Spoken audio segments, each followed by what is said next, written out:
The Action Committee meeting for Wednesday, April 1st, 2026. The time is 5:05 p.m.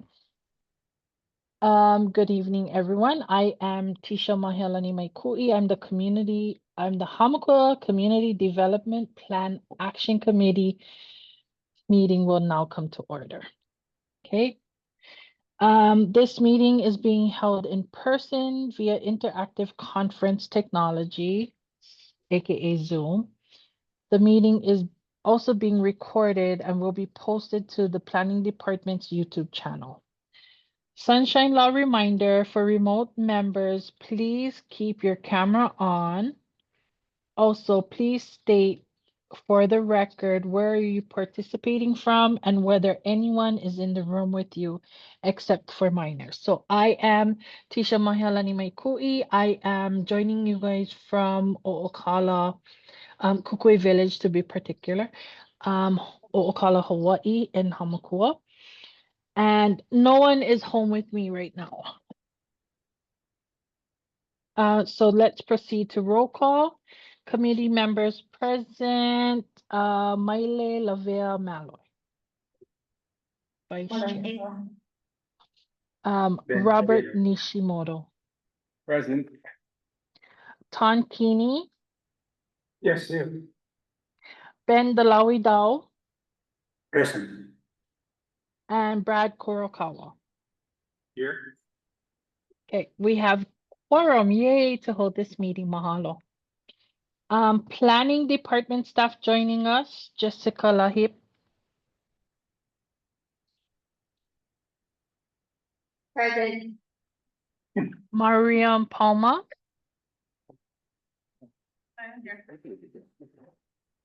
Here. Sounds like development's faces. Help with the transition. Present. Warren Holmes present.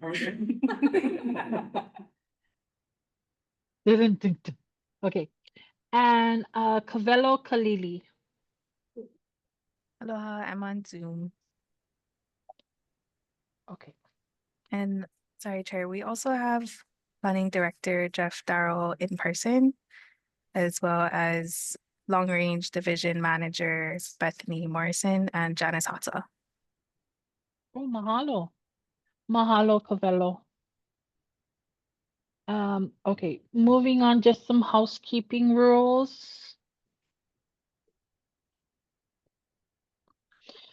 Please ensure that your cell phones are silenced. If you are here in person and wish to testify, please complete a sign-up form and provide it to staff. Staff, raise your hand. Mahalo.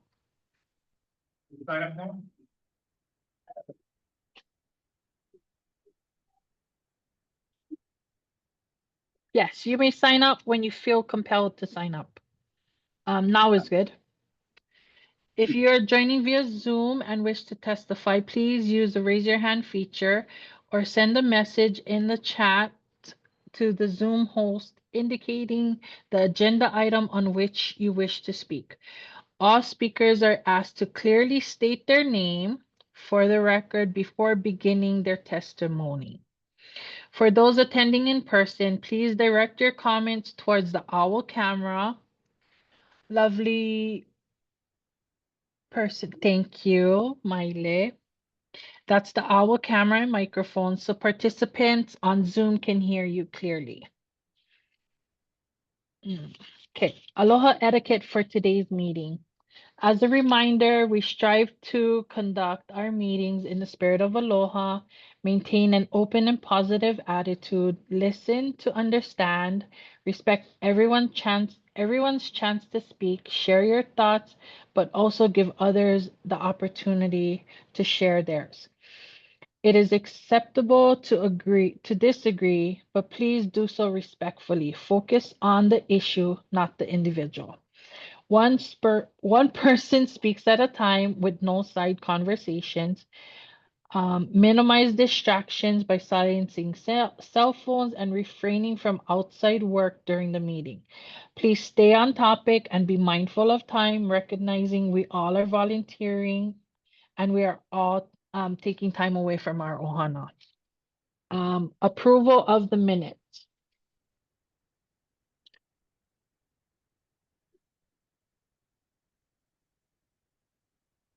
Did my people, do you guys have any comments, questions? Chair, I motion to approve the minutes. Second.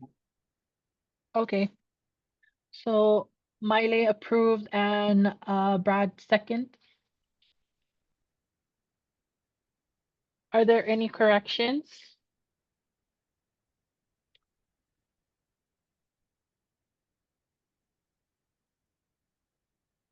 Okay, no. Okay, any discussion?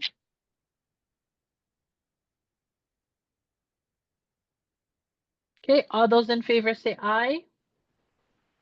Aye. Aye. Any opposed say aole. Okay.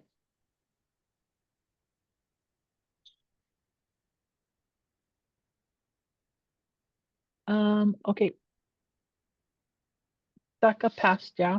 Okay, so we're moving public testimony on the agenda items. The time is 5:11.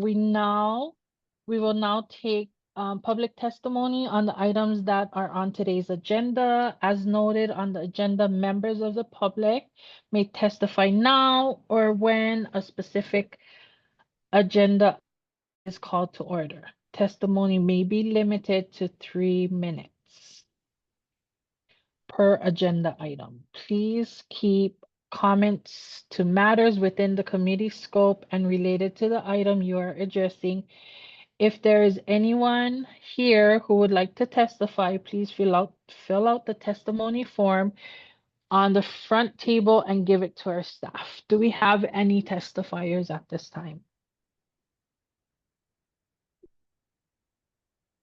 Aole? No more? Have testifiers in person.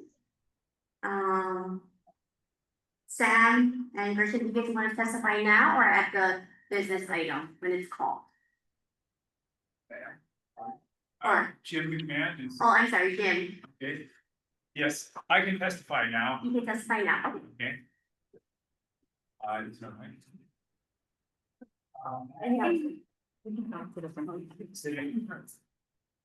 Do you need the time or do you? I can find. I think it's down this hour, so that people on Zoom can see as well. Okay.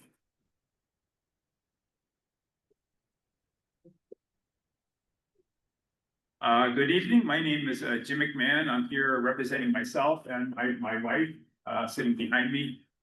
We operate a farm and we're just about 2 miles south of Pepakeo here on Indian Tree Road, which many of you are familiar with, probably.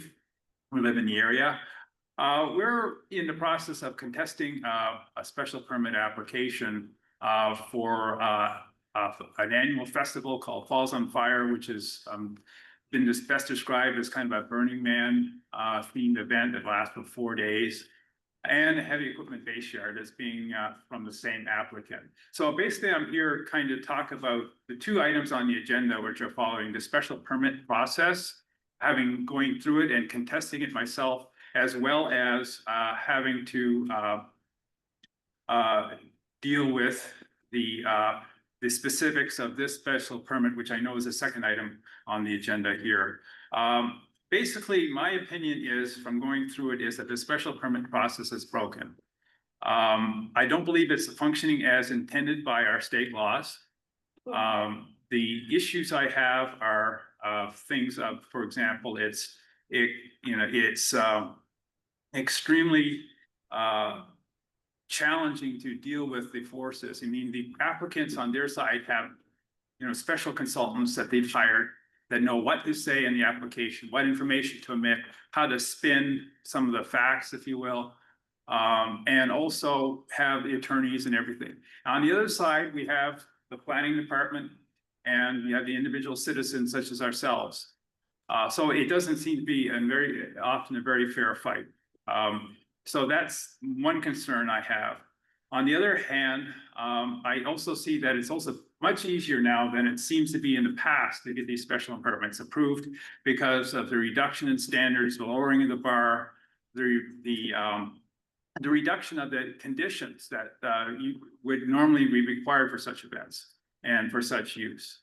And finally, I think it's also a big issue on enforcement, you know, to making sure that when these permits are issued and with the conditions that there's follow-up to make sure the conditions are met, right? I am not very much, from what I've seen so far, I have not much confidence in the enforcement procedures that we have.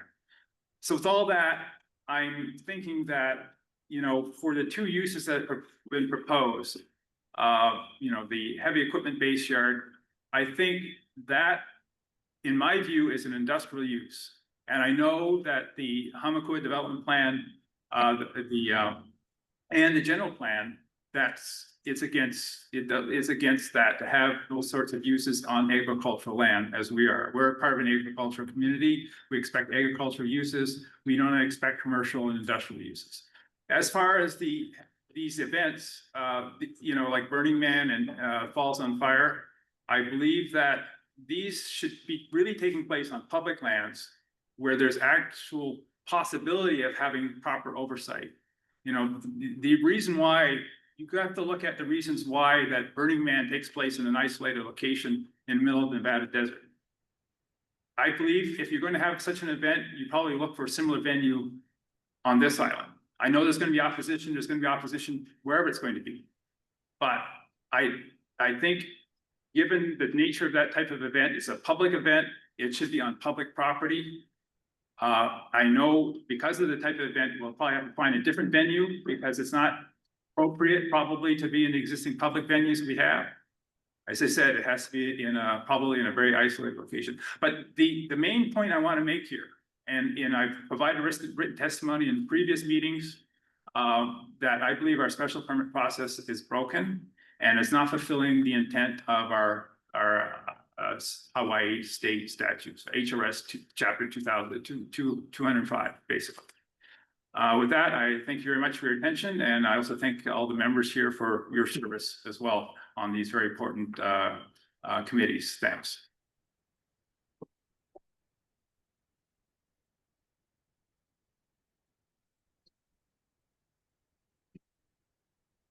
Thank you so much for sharing that.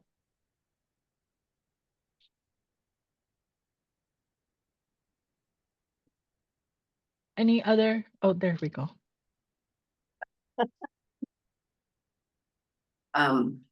Good evening. My name is Gretchen Grove. I am a community member here in Pepe'ekeo. And ever since I learned about the Falls on Fire, the one thing that has concerned me, and I just want to be sure it's addressed, is were something to happen, because there is fire involved, what it would do to the first responder resources in Hilo. And I am going to refer to the Aleamano fireworks horrible thing that happened in Honolulu. But that was New Year's Eve, and all the fire trucks and all the ambulances had to converge on the Aleamano thing, and anyone else that got hurt during that time had to figure something else out. And my concern is that were something to happen up there and there would be hundreds of people, it would take all of our ambulances, all of our fire trucks. And if people were injured, many or all of our hospital beds, which are numbered at Hilo Hospital. And that's all I would ask you to consider as you go forward in your thinking. That's all.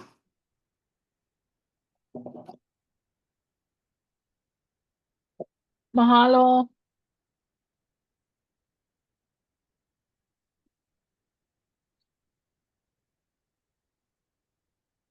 Do we have more testifiers? Any testifiers online?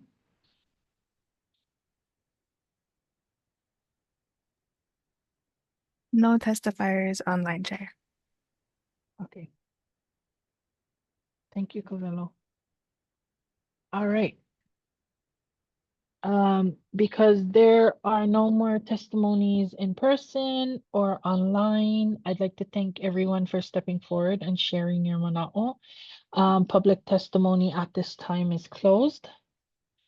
Public testimony will also be taken when each business item is called to order. Third-party reports, government officials pursuant to Hawaii Senate Bill 405 in 2025, signed into law as Act 72, the committee may receive and discuss information from third-party reports by any government official that are not listed on the publicly noticed agenda. The committee may not make decisions on matters raised only through third-party reports until a later meeting where the agenda gives notice that the committee may take action on the matter.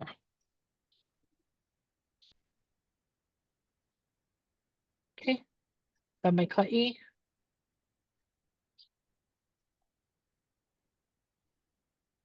All right, so we are going to move to number 7, business. At this time, it is 5:21. We will now move to committee business. Number 1 item is report from Planning Director Jeffrey Darrow about Planning Department's public notice procedures and special permits process. Planning Director.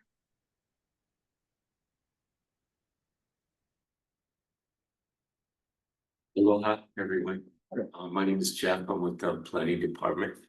Thank you for allowing us to participate today and to bring you a little bit of information. I know that you folks had requested information in the past about our public notification process, so we wanted to take a few minutes and go through that to be able to share basically how and the easiest way possible at this time to be able to access information that would be relevant to activities or applications, subdivisions, variances within your particular community.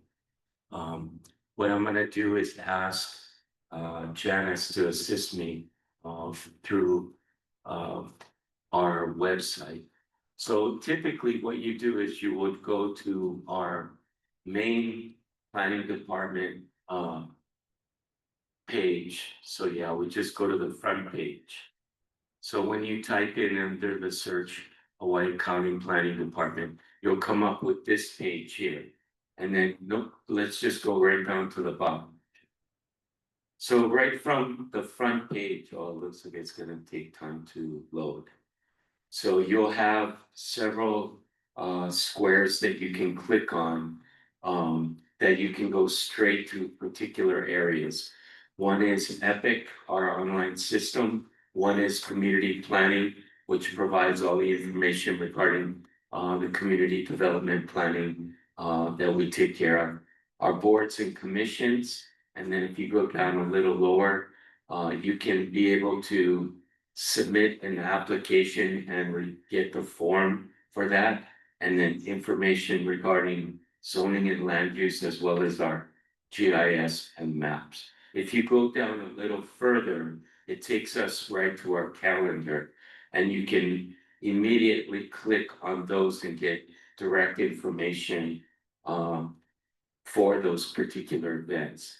But as far as public notification, you would go down a little lower on the page, and this is where you're gonna find the information.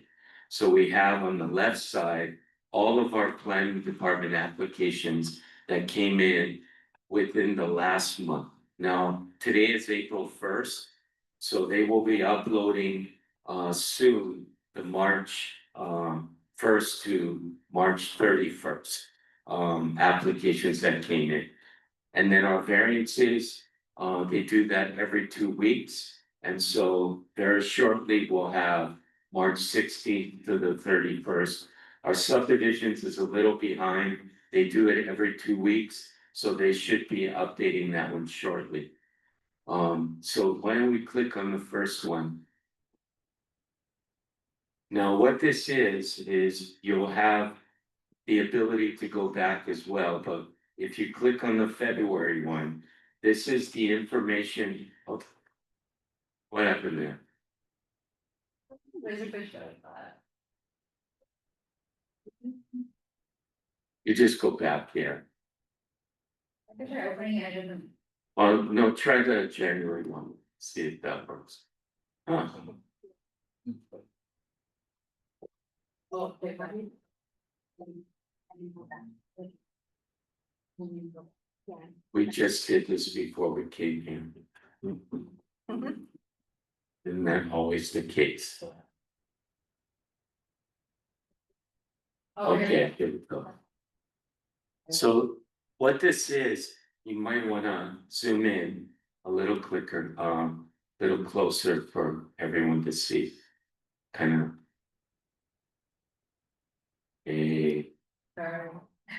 So this will be all of our Windward and Leeward Planning Commission applications. It'll give TMK, so you'll know exactly where it's happening. If you go down further, it'll give our additional farm dwelling agreements, plan approvals, and even further, our SMA assessments. It will involve use permits, special permits, change of zones, SMA majors, up on the top there. So let's say that you're looking at this and you say, oh, here's one, try to go up to the top, Janice. Let's just take the first one there.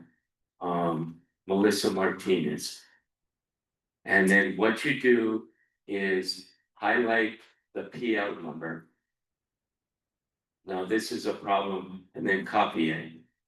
This is a problem that we ran into. Our PL number is our application number that you would try to get information regarding that application.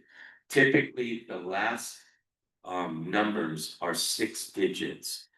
We found out that to save money, because it was all zeros, our staff has been wiping out the zeros. And so we're asking them, look, it's not worth it to save the money, to be a, disruption to the public, to be able to get the correct information. So we're gonna revise that. But if you copy that and then go back up to our Epic system online. So yeah, just go on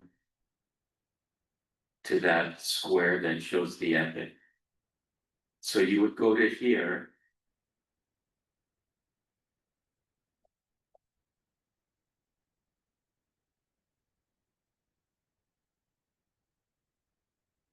And then you would click on a little lower, search public records on the right side.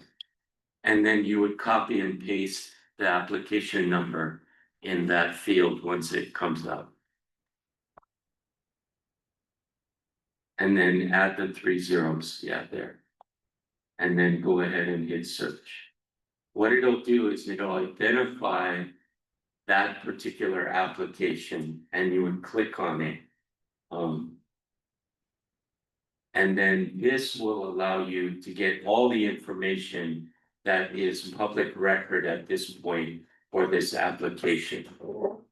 You would click on attachments and then you'll have all the information that's been uploaded, the planning department background report, the recommendation, all of the different memos that went out, the different memos that we received. And all of this, you can open up one just so that they can see what it looks like.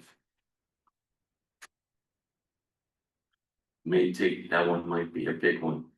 Maybe it might be better to just do a memo. Yeah, just hit the back button. Okay.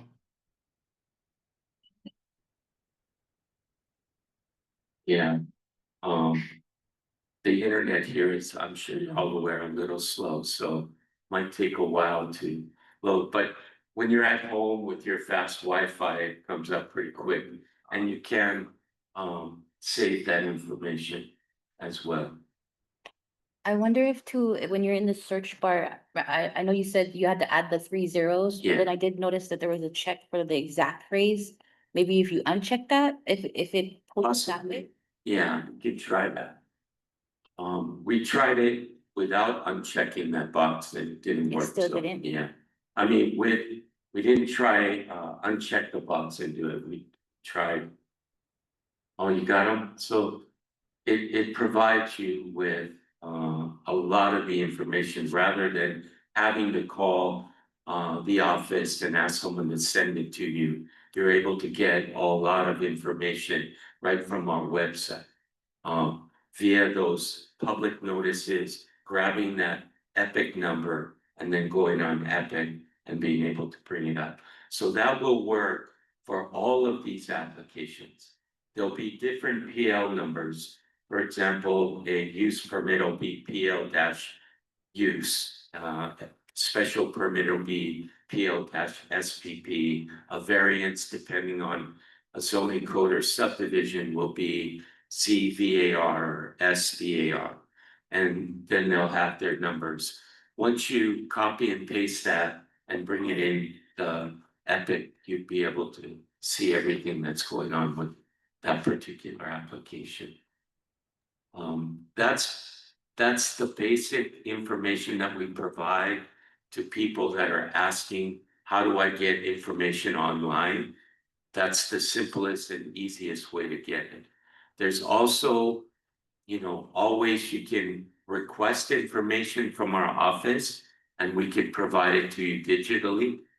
We usually either have it scanned already and we can send it via email, or we can, if it's not scanned, we'll scan it and then send it digital. Any questions up to this point? Yes, I do. On the screen, Mahealani here.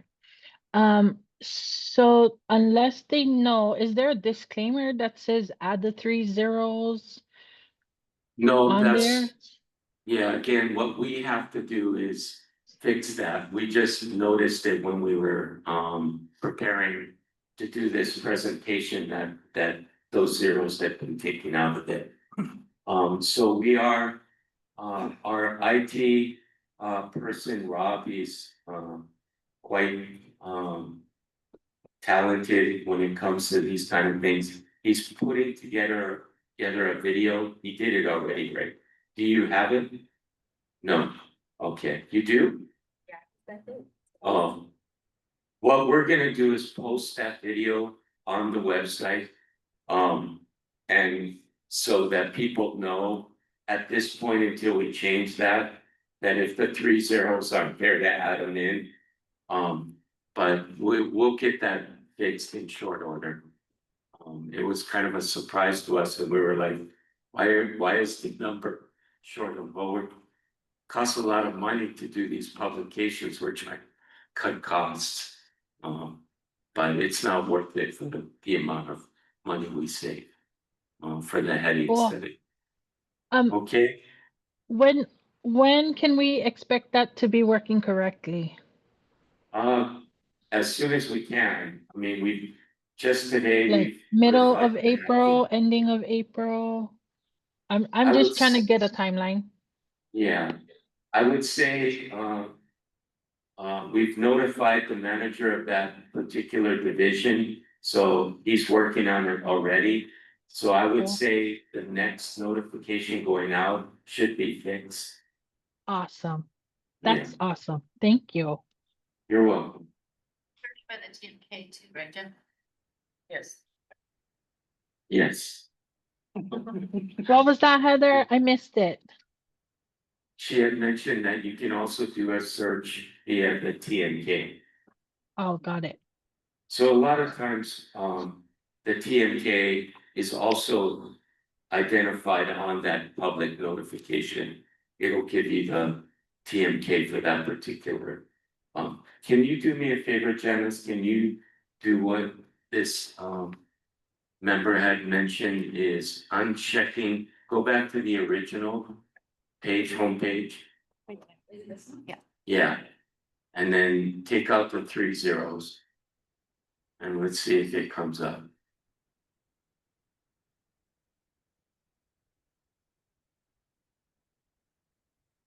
It looks like, So totally You could have different a lot one. of things. oh no, only 909,000. 9,000.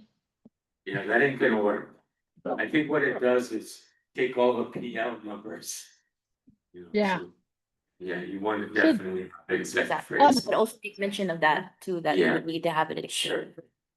Yeah. You're Director Darrow, are because moving the planning department into the future, have you guys looked at doing hyperlinks to where they could, on your announcement, they could just press on that hyperlink and it'll take them to Epic and have all of these forms?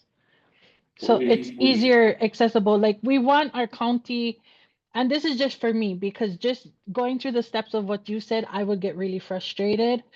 Um, and I'm not quite as old as most of the people who would like to use um this, and I'm pretty tech savvy. So in frustration to I would get frustrated.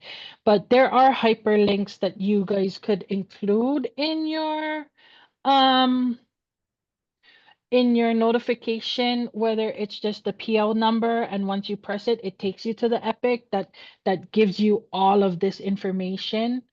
Because not all kupuna or not everyone is tech savvy to know, okay, I'm gonna copy and paste this. Okay, now where the copy and paste went. We want this to be, for me, I want this to be friendlier for the community, and I'm pretty sure you do too as a public servant. So are those things that you guys are trying to make better for the community? I'm just asking. Thank you. Sure, you chair. We actually, that was our first choice, was to try to create hyperlinks for the PL numbers. And in discussing it with staff, the amount of time and effort that was gonna go into that process was at this point too extreme for the staff that are assigned to do this, because this is just one, this notification that they're doing is just one of many things they do. But what we did do is realize that that's our end goal. And so we have to figure out a process to do it, as far as who would be the best person to take on that responsibility. We don't feel that the clerks that are assigned to do the public notification are at that level to do the hyperlinks and the connection to the Epic system of that. It would be more of a technical type staff person. And right now, we only have one of those, and they're taking care of all of our current technical issues. But it is something we are looking at, because that is our end goal, is to make it much easier to be able to get to information versus this process right now. Nice. Looks like we have to ask for monies to be funded for those clerks to get the type of training that they need to help with the process. I'm just thinking out loud. Maybe we can ask our peoples there to help allocate more money towards the planning department for things to be a little more efficient. That would definitely help. Maybe even in a position that we could use to assist our technical Rob. Who can focus on doing more website design and making it easier for the public to get information. Thank you.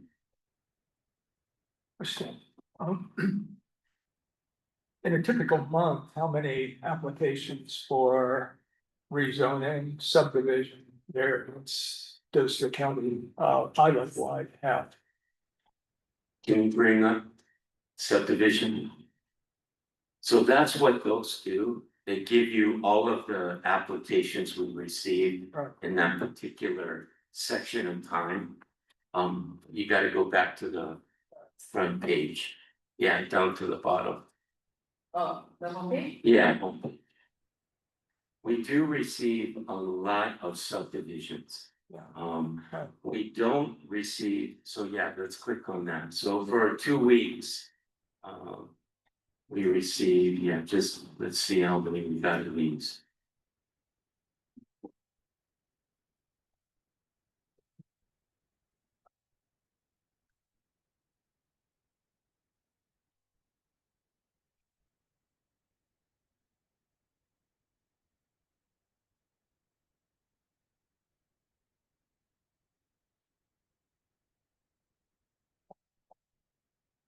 So 1, 2, 3, 4, 5, 6, 7, 6 or 7 in that 2 week period.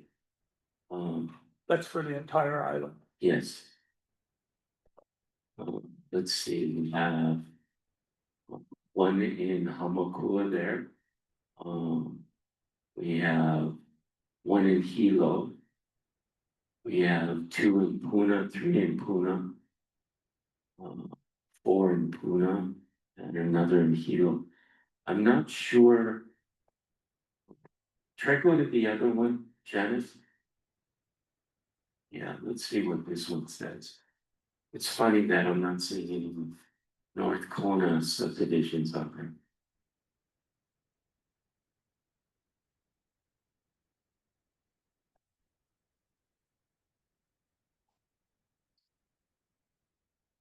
And let's see what that.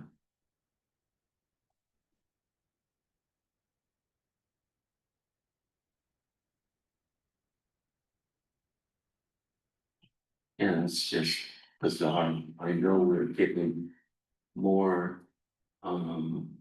So that may be another issue we're gonna have to look at. Is there may be a disconnect between East Hawaii and West Hawaii. But this so- timeline is only from February 1st to the 15th. So maybe they came in from the 16th to the 28th. Well, that was the original one we brought up and that didn't show any any applications on the west side. Oh, But what we'll do is take a look at that when we get back. This isn't something that I look at on a regular basis. It's something that is done administratively without review of, like, I don't have to sign this or anything. So this is something I'm looking at too. Today, staff and I were looking at this and we were saying, oh, some of the things gotta be changed. Like this one, you see how they do put the numbering correctly.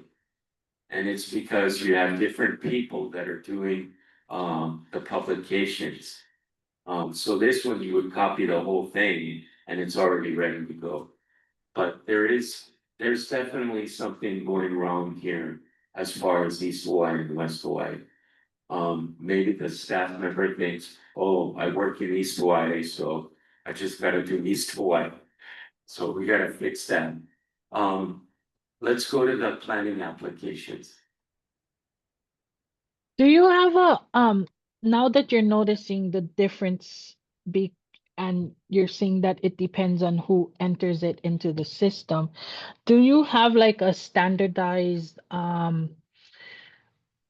how people should input, like, like a policy or maybe just a checklist, like, hey, check, I got this, I got the place, I got the PL, I got the numbers correctly, it's a subdivision. There is a checklist because this is the standard they have to meet to be put in the paper. This is, Oh. that's why this is directly the information that we put in the paper.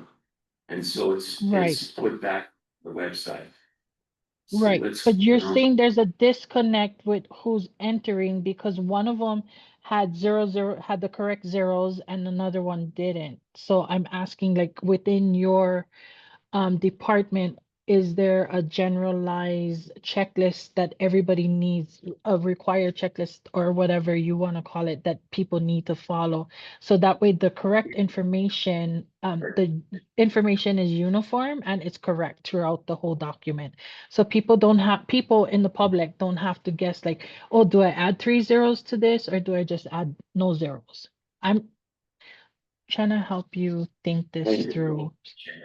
And so, as mentioned, we do see that as a problem. We're gonna ask staff to, put in the correct number, not, minimize it. See, the information they have is actually a permit number, as required as part of our notification in the paper. You put in the applicant's name, the permit number, you put in what they're doing. In this case, they're doing a change of zone from open to RA, and you put the amount of land area and then where it's located and the TMK. So they're Got it. following the format, but they were trying to cut costs because costs are by the digit. And so they thought, oh, it's just zeros. And I'm thinking, if we don't use all the zeros, we can save a little money. But it's Got not it. worth it to save a little money, so we'll let them know. Put back the zeros. But this particular, see, we have different staff members that work at different divisions in our department. This particular staff member that put this together captured all of these around the island. And these are not just East Hawaii, they're both East Hawaii and West Hawaii. And this one is talking about the different change of zones, special permits, use permits, plan approvals, additional farm dwellings, all different types of applications here. And subdivision. Subdivisions is in that other, yeah, that's one that we gotta check on to find out why it's in West Hawaii. Can you check on variances real fast? So there's one more, there's 3 of these different areas. All of the planning department applications for that are not variances and that are not subdivisions. You have variances and then you have subdivisions. So let's see if we got this one. I'm thinking this is probably also just East Hawaii because I think the same staff member does this. It looks like it's just East Hawaii, right? So we'll have to fix that. But it would, Yeah, all of these are East Hawaii. There's called on that, You see one? yeah. Number 3, Shane Turpin. Well, Okay, that's 1-7, so. 1-7. Yeah, that's 7. Yeah, so we've got to follow up on that because I know I've been looking at subdivisions from the west side as well as variances. so Jeff, I have a question. I think, from the committee's perspective, the reason why we had questions, because, it was just a public notice in the newspaper. Right. And then we asked for, the electronic, which is great. The EPIC system is a big step forward. But I think our, question is how can we as a committee, which is at this kind of district-wide level, have relatively easy access or summaries of a combination that relates to our district, the important stuff, like, for example, the special permit stuff, so that we can be aware quickly, because I don't think any of us, I'm not going to, and, I'm familiar with some of this stuff, but, just so that as a committee, we can get a summarized district-specific breakdown of the key kind of like change of zones, special permits, rezone applications, boundary amendment type stuff. So that we have a kind of pulse that we can kind of zoom in on, and then if we have interest, then we can, because from this standpoint, I know we're not regulatory committee, we're advisory. But at the same time, our role is to, be the liaison between the community and the planning department. So we want to be aware of, and then so that when we have some more, it's probably gonna end up more of this hot topic stuff, like the special use permit here, the Tepe Mountain stuff. So that we can actually, solicit and get the community's input at the appropriate time. And so it would be kind of very helpful to, on like our meetings are every 2 months.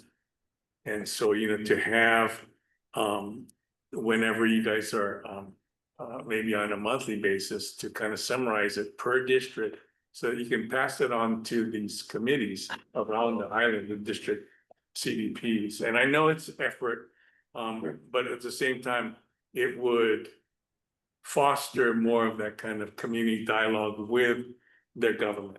Okay, so I hear you, Brad. I do have some ideas.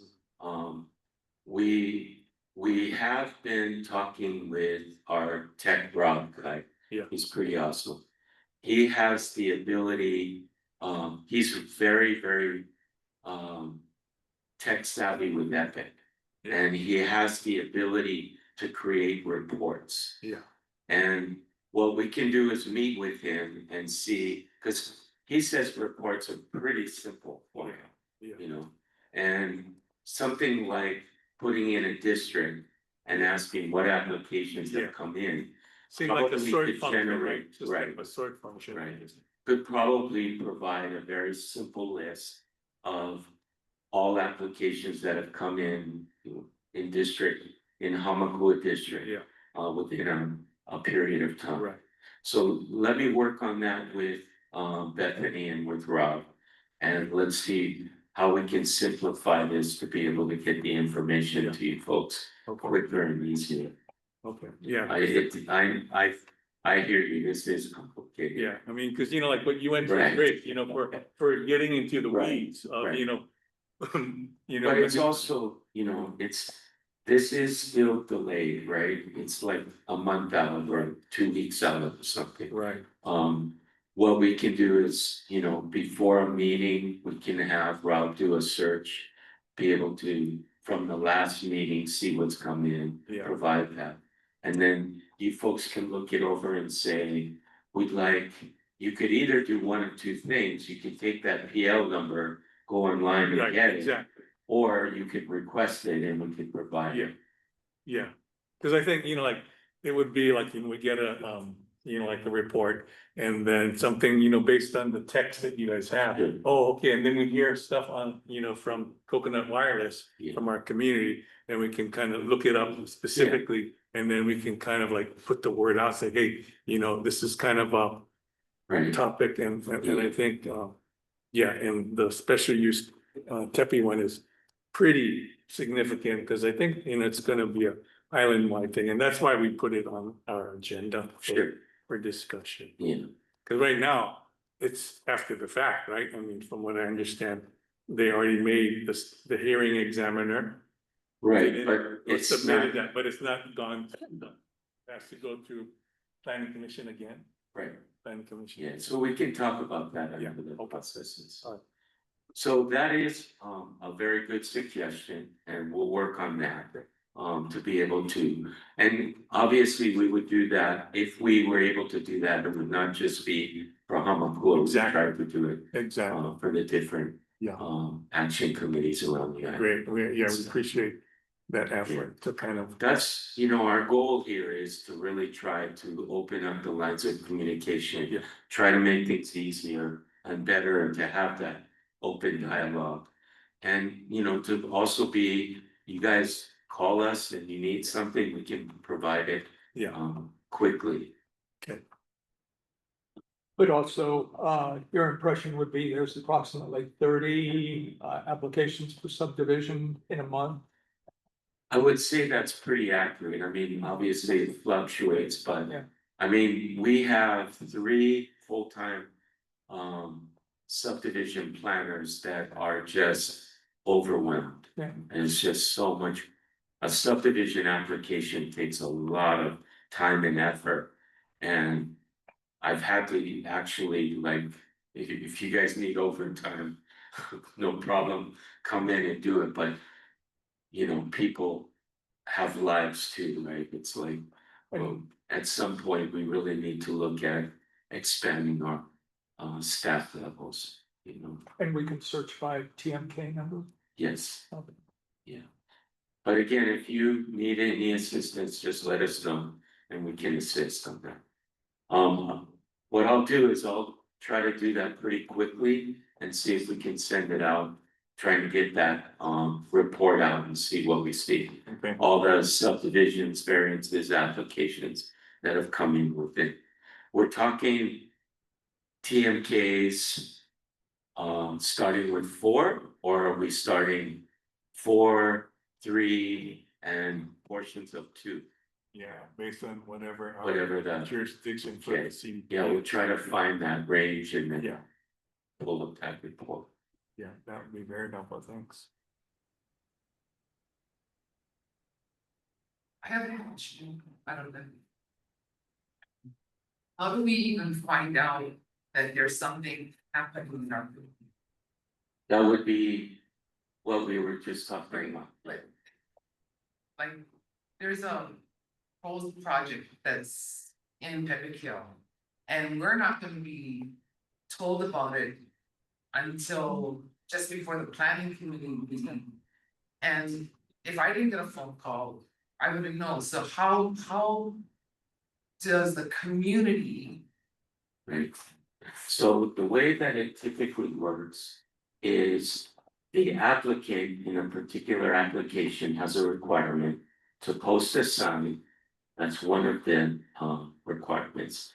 The other requirement is a notification to surrounding property owners within a particular distance. What's the timeline for that?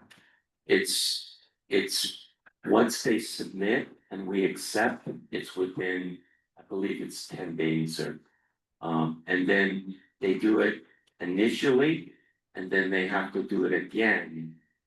When the application is agendized before the planning commission, so there's 2 notifications. Now, that's not gonna notify, I mean, unless you drive by and see the sign. Or unless you're one of the surrounding property owners, So we are, right? but we never got a notice, How close are you? less than 150 yards. 150 yards? I believe it's 500 feet. No, and where they're at is residential, so it would be 300. Yeah, it's a so.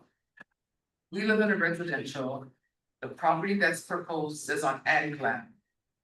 But it's not gonna be for ag, it's something Is it, different, is it the medical clinic? Yep. That's residential. are they, that property is residential, Correct. not ag?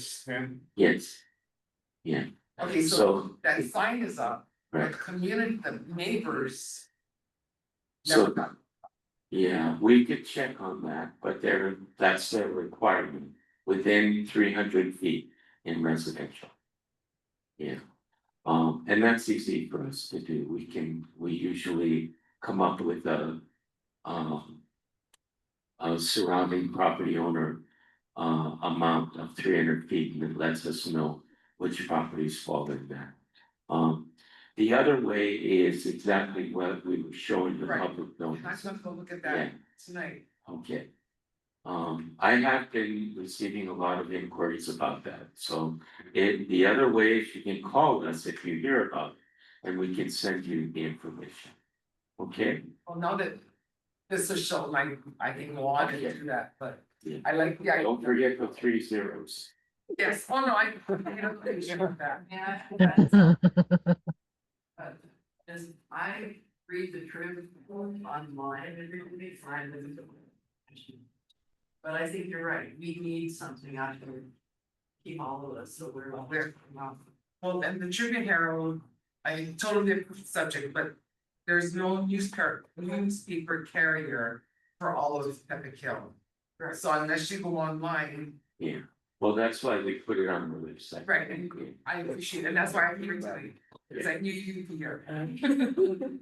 So the difficult thing, we hear all the time, right, that oh, I didn't get notified. Well, where do you live? I live 2 miles away and I didn't get notified.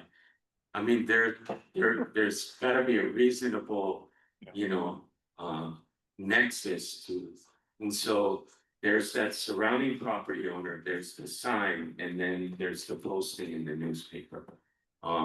They haven't, there have been times they've considered extending the surrounding property owners, but I mean, when somebody is in an area that, like, let's say it's Peppercale here in the middle of Peppercale, and you're with 10,000 square foot lots, within a 300 radius, you could hit quite a number of residents, and the cost of mailing can add up pretty quickly. In Kona, when they gotta do it, and they're surrounded by condos and apartments, or it gets crazy expensive. But anyway, that's why there's the overall notification within the newspapers. I think that the characterization made before that this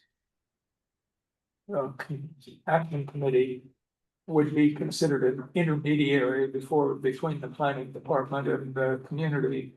I think, could be underscored here in that it could be a part, if we were notified, it could be part of our obligation to send that notice out into the interested community. And of course, to be interested, you have to sign up to receive the emails that the action committee of our agendas and of our meeting minutes. And consequently, that could serve several purposes for us as the committee to be notified, which we can in turn amplify to the community. I appreciate that you said that. The planning department also has that capability. And so if anybody wants to be notified of planning commission agendas and matters, they can call us and be put on what we call our listserv. And then they'll send out these agendas and notifications. So I mean, like, a good example would be, like what you're talking about, Tanya, is that, a lot of us have, contacts in the community that, are either part of, small, organizations that are either neighborhood oriented, and then so we can just, put it out and then tell them to put it out in their meetings. Or, email, list and stuff like that. And that's really what our role is, to kind of, have to receive and put out in terms of getting that type of stuff, and then so that we can hopefully encourage people to be engaged in this kind of stuff in their community. I'm not sure, Chair, if you want to move on to the next item. I know I'm taking up a lot of time here, and I apologize for Okay. that. All right. Mahalo for your information, sharing your information. Number 2, letter to Windward Planning Commission regarding Tepe Mountain application PL-SPP-2024-000075. Discussion and decision making on submitting testimony to the Windward Planning Commission. The time is 6:04. So business item number 2 is now called to order. Yeah. Any public testimony concerning this? We heard the 2 earlier. Yeah. Helen, Yes, Uncle. Jeff has a question. On item 1, there was the second part that we didn't touch upon. If you want me to briefly go through the process regarding special permits. Oh, Halamai. Okay, sorry, we're not gonna move to item number 2, but special permit process. So I'll try to be brief and informative and fast at the same time. Thank you. Helen, I know there's others here that want to be able to share their information. So Janice, can we go to 205-6? So the special permit process originates from HRS chapter 205-6. And this is where the planning commission gets its authority to be able to approve special or deny special permits for requests that are on 15 acres or that are, the use itself is 15 acres or less. Then the planning commission, the county planning commission has their authority to be able to be the final decision maker. If the use is over 15 acres, the planning commission becomes a recommendation body, and the final authority will be the land use commission. And it's rare, but it does happen where we get quite large special permit requests.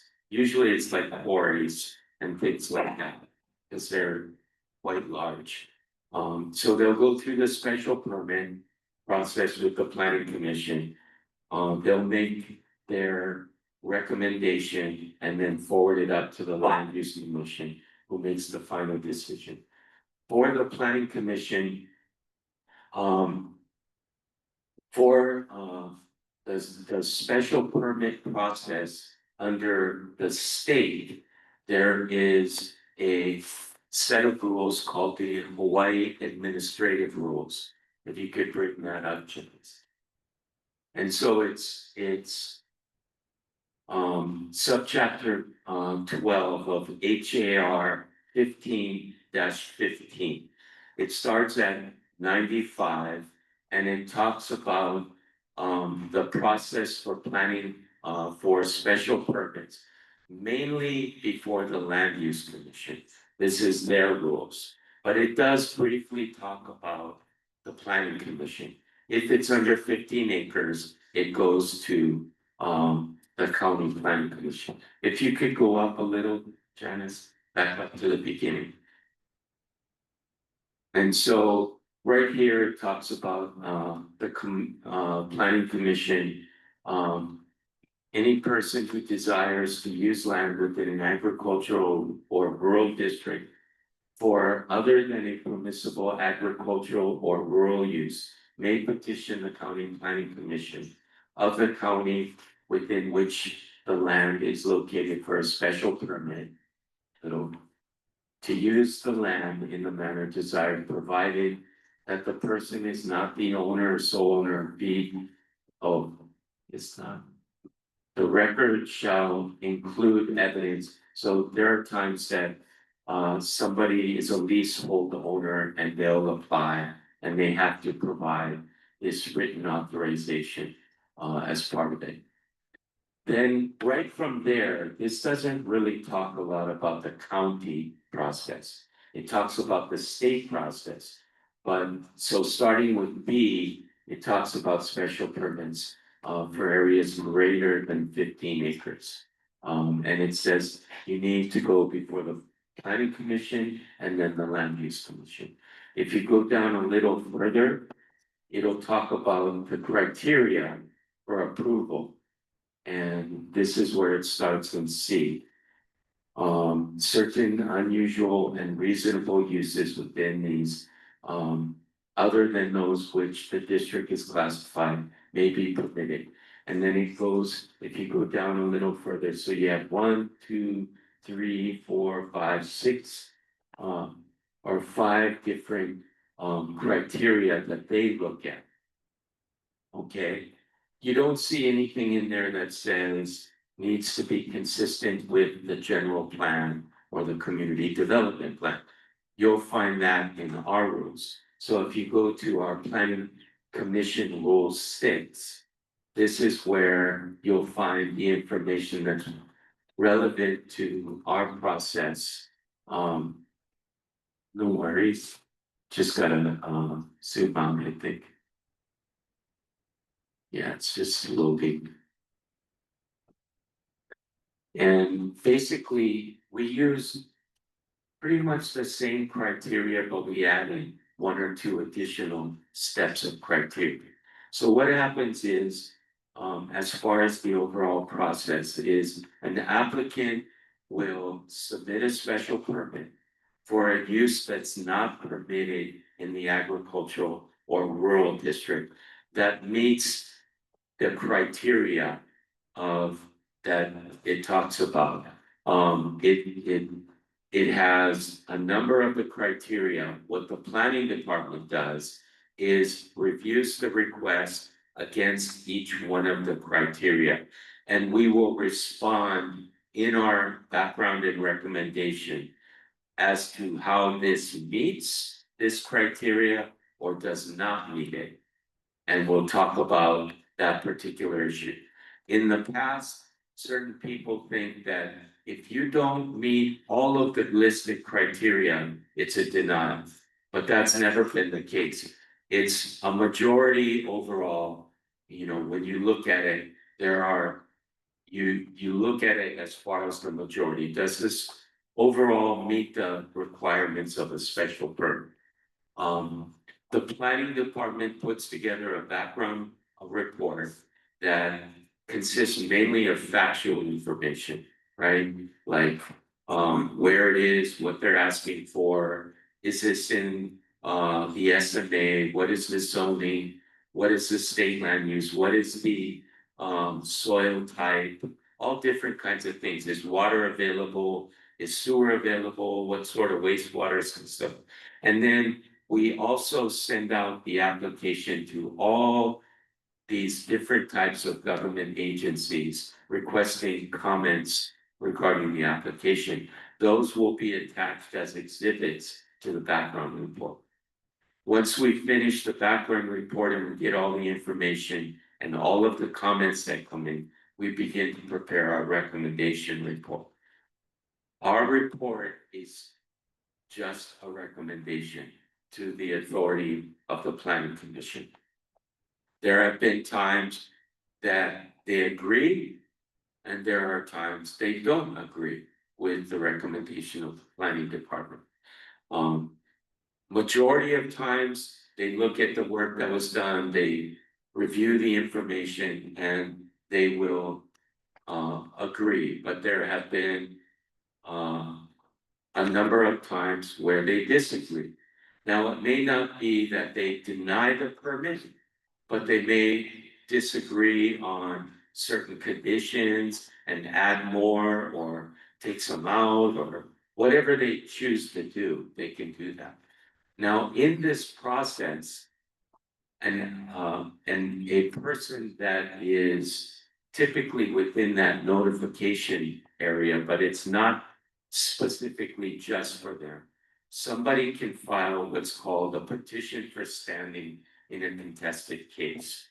And once they do that, the hearing takes a little off track, sidetrack, where the intervener, the person that filed the petition, if they are granted standing by the commission, they will decide to have a contested case hearing on that particular intervener's issues relating to the overall permit. Now, their issue may be one thing, or it may be the overall permit itself, right? In this, today, the folks are discussing a particular special permit. We have gone through the initial planning commission hearing where standing was granted. We have gone through the contested case hearing, which was a full day of testimony and information and fact gathering and all done in front of a hearings officer that has been hired by the county to do this. It's typically an attorney, and typically they're quite expensive as far as the contested case. What the hearings officer does is look at all of the information. And he or she will compile their findings of fact, conclusions of law, and decision in order. And it again is another recommendation. So you have the planning department's recommendation, you have the hearings officer's recommendation. You may also have the intervener's recommendation and the applicant's recommendation at that point, because they have the ability to submit information as well in that process. The planning, once everything is completed, which that's where we are right now, we will come back to the planning commission. They will review all of this information and make the final decision. And so at each one of these stages, there's an opportunity for public input. And there will also be the ability for public input at the last stage of the planning commission hearing. So Jeff, is the planning commission the final arbiter? They're the final authority for this particular application, because the request of the use is under 15 acres. Yeah. Okay. Okay, any questions on the process? What is your sense of, I don't know how people came up with the 15 and, obviously on this parcel, it's 14.47, I forget the exact number, but, I know it, kind of a loophole and it's kind of, in my mind, kind of arbitrary because it can vary, impact of a non-conforming use can be small, can be big, even on a small parcel. And so, I guess that's sort of my question, because, it sort of bypasses the, the boundary,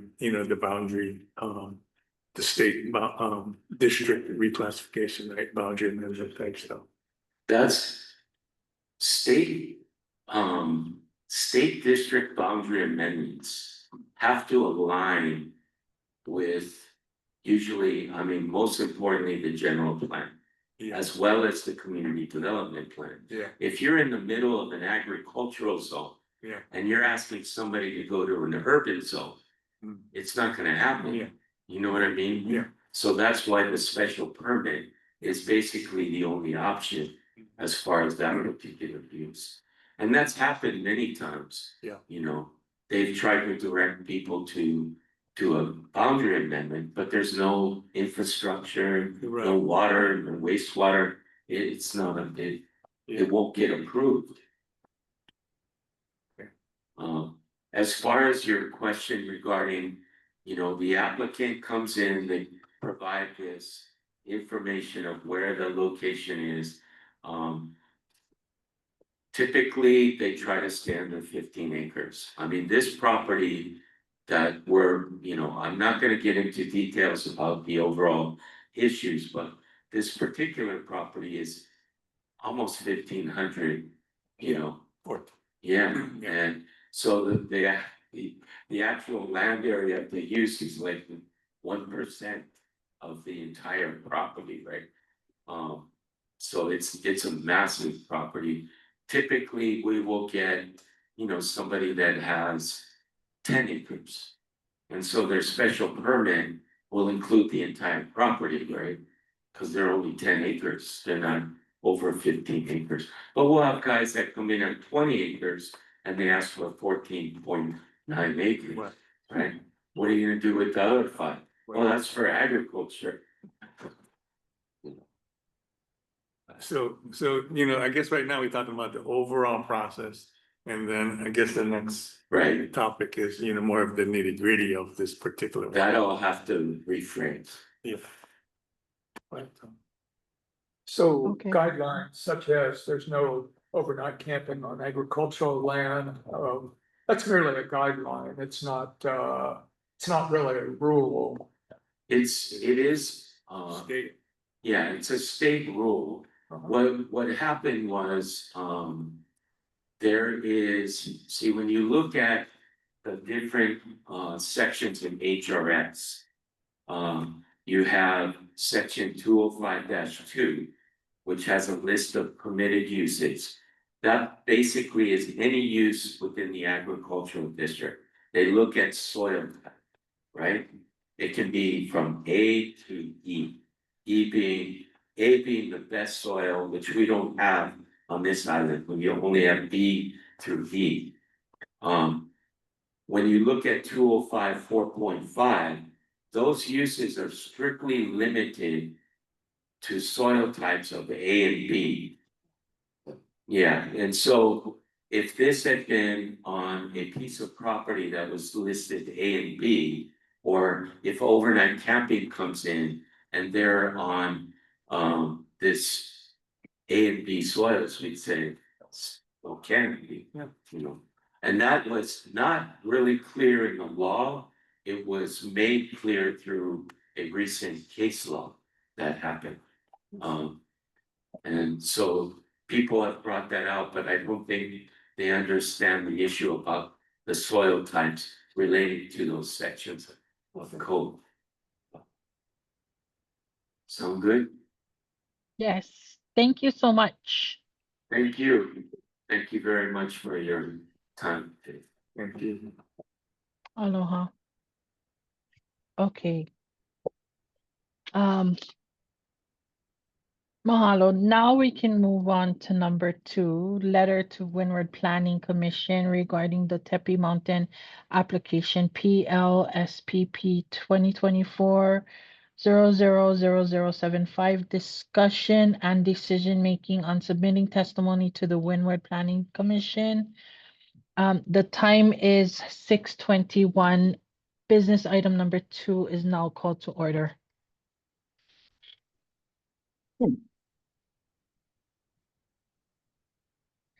We already heard the 2 testimonies. Is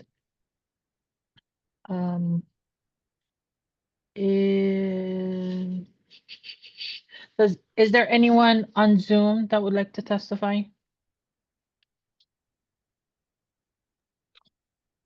There's no Zoom testimony. Okay, thank you.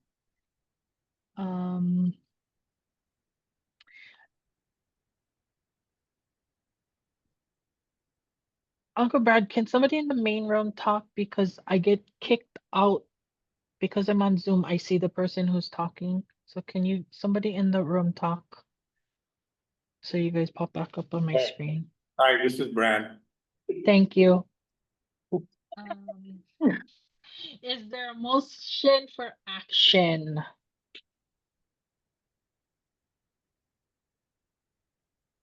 Well, do we want to have any kind of discussion? Well, I guess, like for me, personally, I've reviewed, the latest finding from the hearing officer.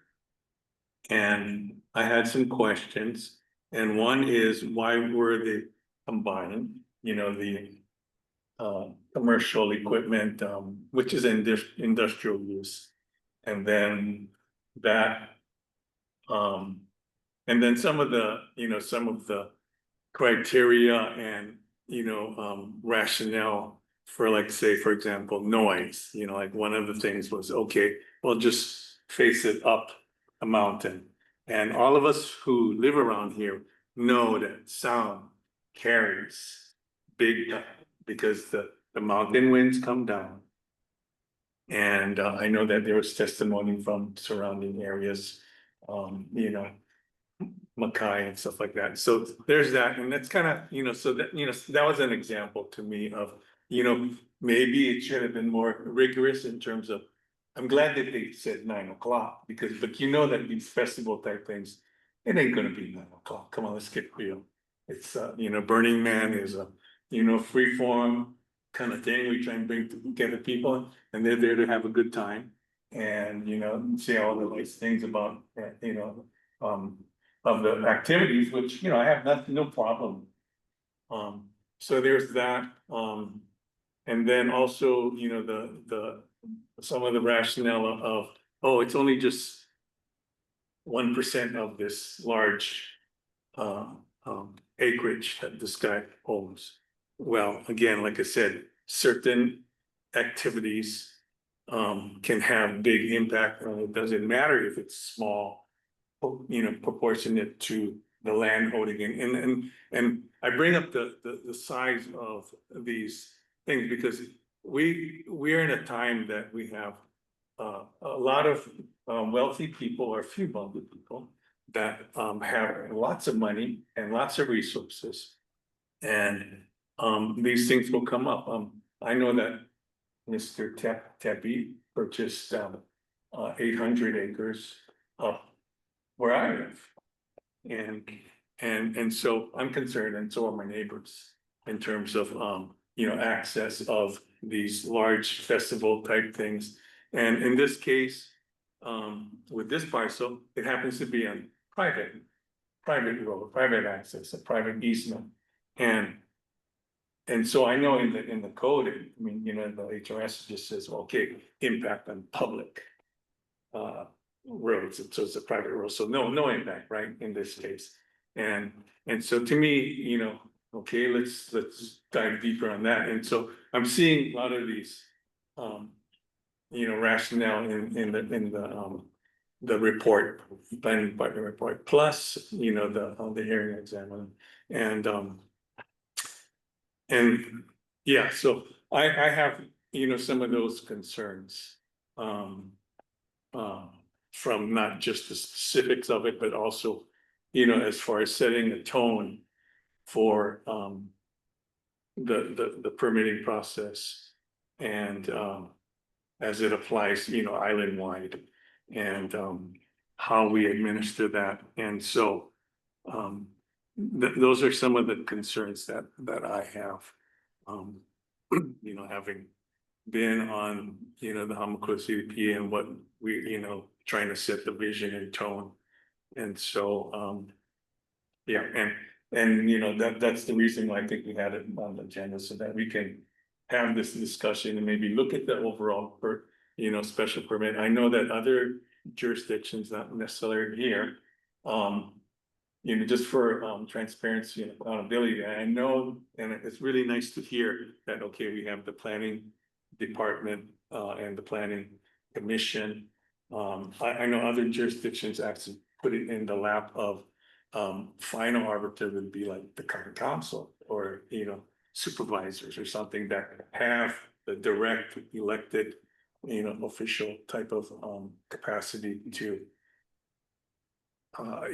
be accountable to their the general public who elects them. And so I'm just raising those questions as a topic, something to look at, because yeah, I mean, I think that there may be, maybe we look at those types of things, and then I think that's the broader island one kind of issue besides the specifics of this particular special permit.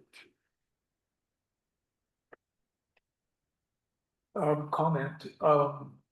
As I looked through the findings from the contested case hearing, I thought that those findings seemed pretty reasonable to me.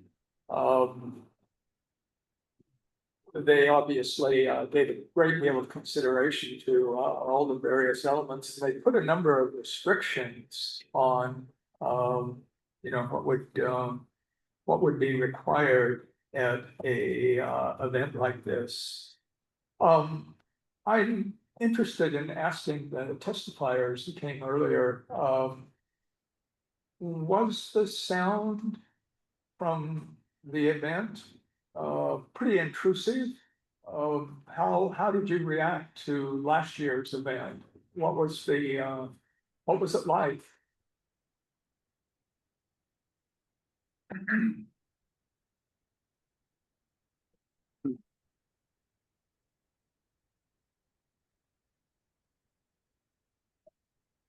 Well, this event has been going on for the last 3 years, starting in 2023.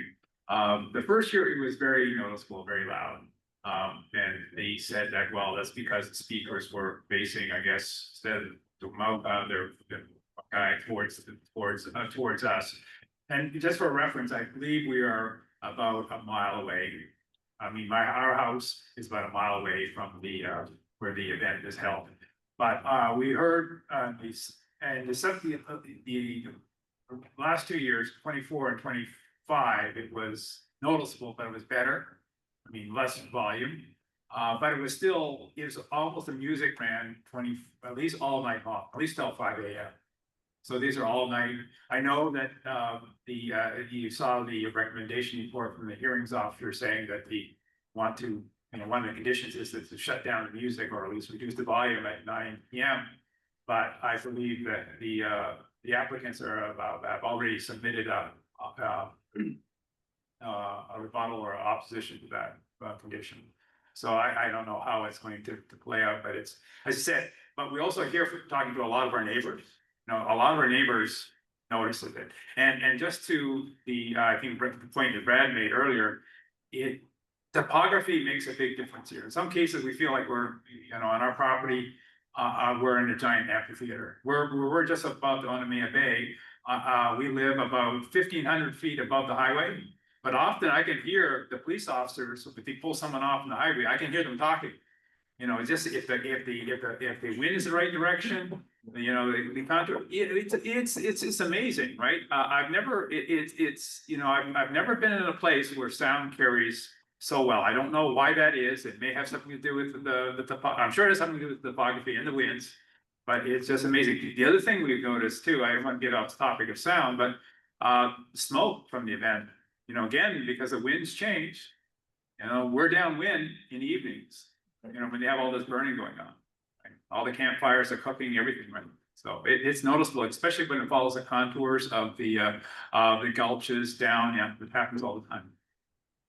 You're about a mile from the event. How many households would you say are within that mile radius? It's hard to say. I would say venture to guess in the order of probably about 100 to 200, I would guess. Households. Yeah, households, right? You have properties that have multiple dwellings. You have small parcels, large parcels. You have parcels that haven't been built yet that are under construction right now. So I think it's a fair number.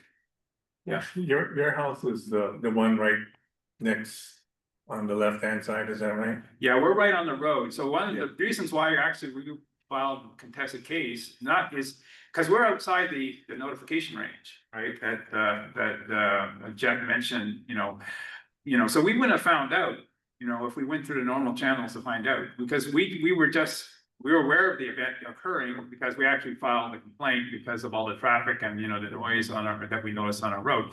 His property does not have direct access to a public road. So he's dependent on easements crossing private land. And one of those, the primary one crosses our property. And that easement is only located 30 feet or basically setback minimum from from that road. So, and it's just like, with Burning Man, everyone goes there and stays there, for the duration of the event. But this event is a lot of people come and go for the day. And so there's a lot of traffic all night long as addition during the day as well. So it's a substantial, we feel it's a substantial burden for us and our neighbors as well. Yeah, one of my other questions too,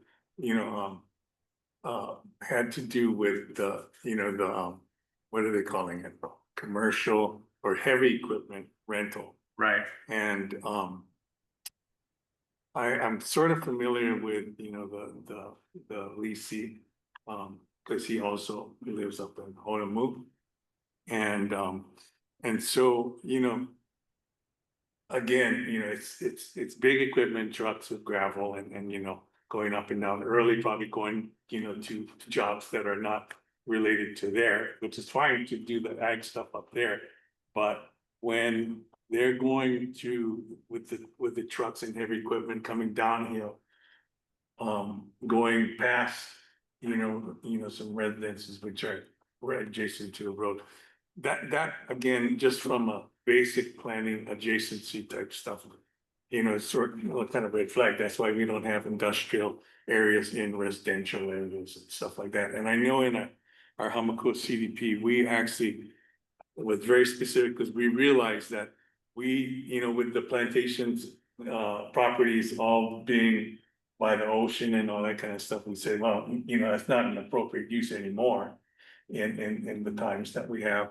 And so we specifically said we need to identify both light industrial and heavy industrial and start, like figuring out where they're best located based on infrastructure and adjacencies with the communities for jobs and that type of thing. And it seemed like, again, this one is kind of like, to me, spot zoning, because they're already doing it, right?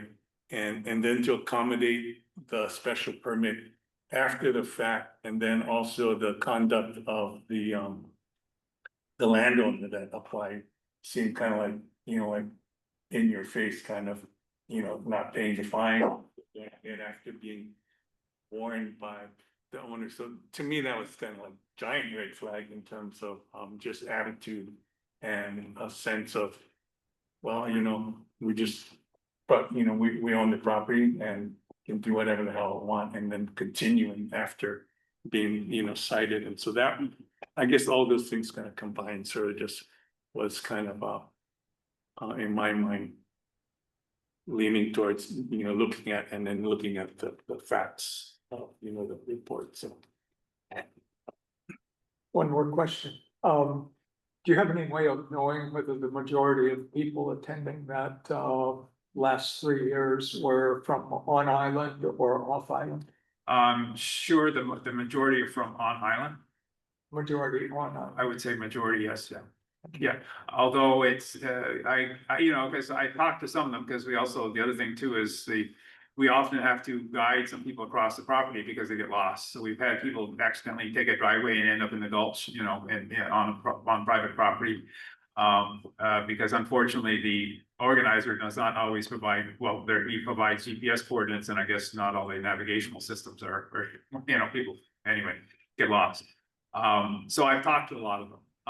But I know it's being publicized off island, so in other media, so it's likely, and of course the organizer himself is not, he's based out of Pennsylvania, so it's likely that this event is being promoted based on the mainland, certainly at Burning Man, at the main Burning Man event in Nevada, so I expect it to be more off island as perhaps time goes on. I mean, also from the neighboring islands too, right? This is, as far as I know, this is the only Burning Man-like event that's taking place in the state.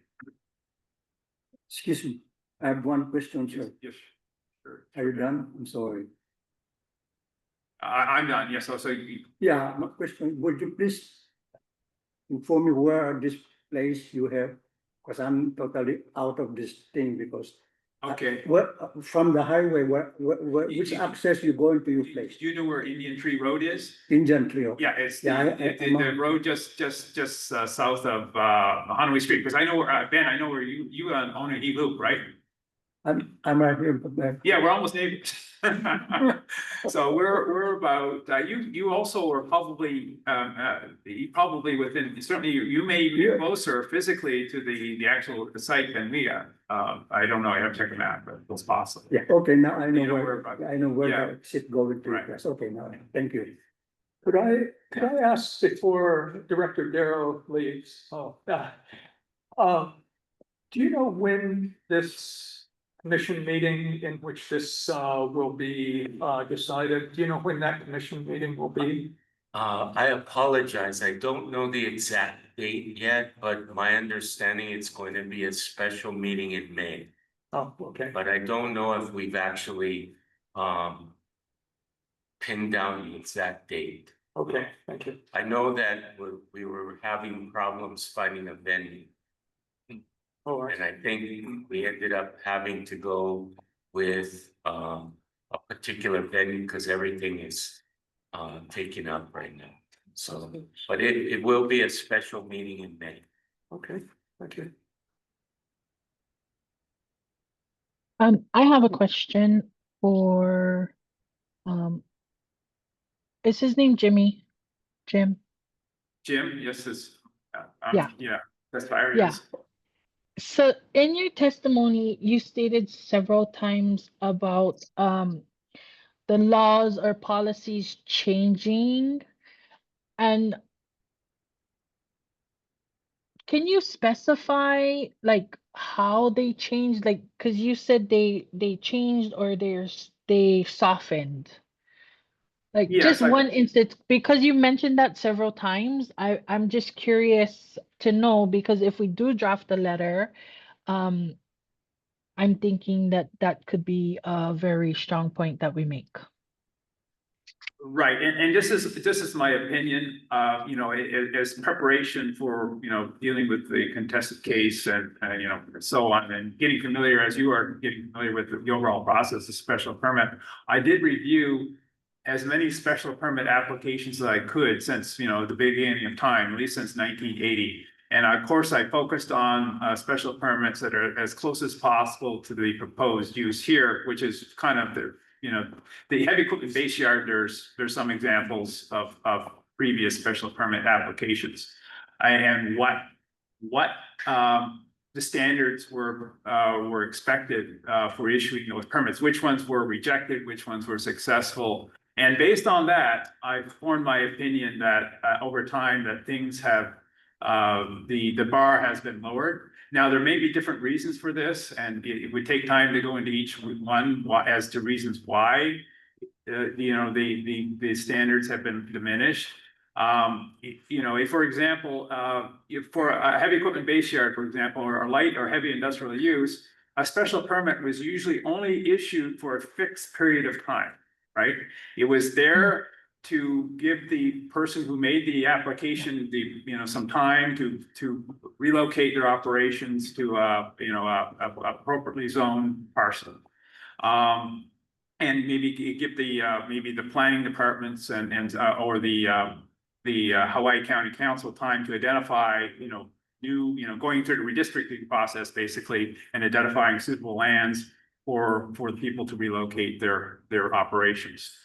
That's one example. There is a lot of other example. Now, if you see seen special permits for industrial use where that condition has been removed. In fact, you know, so it's now in perpetuity, right? As long as, you know, at least there's no sunset clause anymore. So that's one of many examples. So, and at the same time, and the other thing too, the other point, you know, there's also, as I mentioned in my testimony as well, is that, you know, a lot of these, especially the people who have a lot of money, can afford a lot of, you know, expertise in terms of land planning consultants, attorneys. You know exactly what to put in these permits, right? Application language. It would be very challenging, I would think, for any planning department to independently verify all the information that's in those applications. I mean, look at you know, Jeff could probably tell you exactly what the cost is, but I think there's just a fixed fee for a special permit application. I think it's a nominal $250, maybe $500 fee. Is it 500? Yes. Thank you for confirming that. But the point is, it's a fixed amount and it's not a function of the complexity of the application. Here we have two different uses. One is an annual, you know, festival and one's an ongoing heavy equipment base yard in the same application.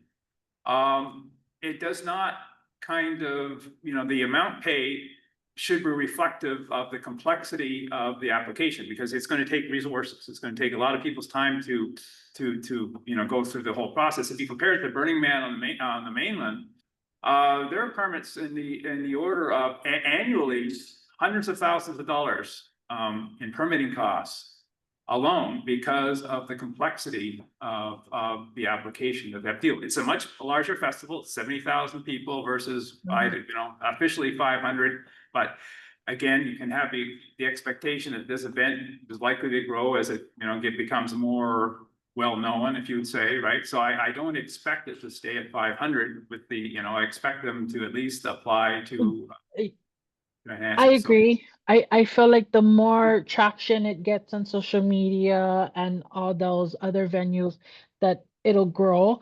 Can I direct my next question to Heather and Director Darrow.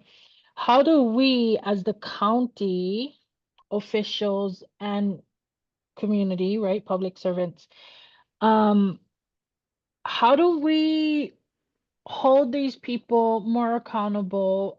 Is there any way with their fine, do they just get the one fine and it's POW, or they can accrue fines and each time it goes higher? How are we gonna hold these people who come and love our beautiful Aina to more to deeper kuleana than I have money and I'm gonna buy this land? Do you guys have any manao that you would like to share on that? Sure, Chair. Thank you for the question. The planning department does enforce complaints that are received regarding unpermitted types of uses, not only in agricultural zonings, but all zonings, except for conservation, unless somehow it involves the special management area. We have an identified table of fines that we cannot go beyond.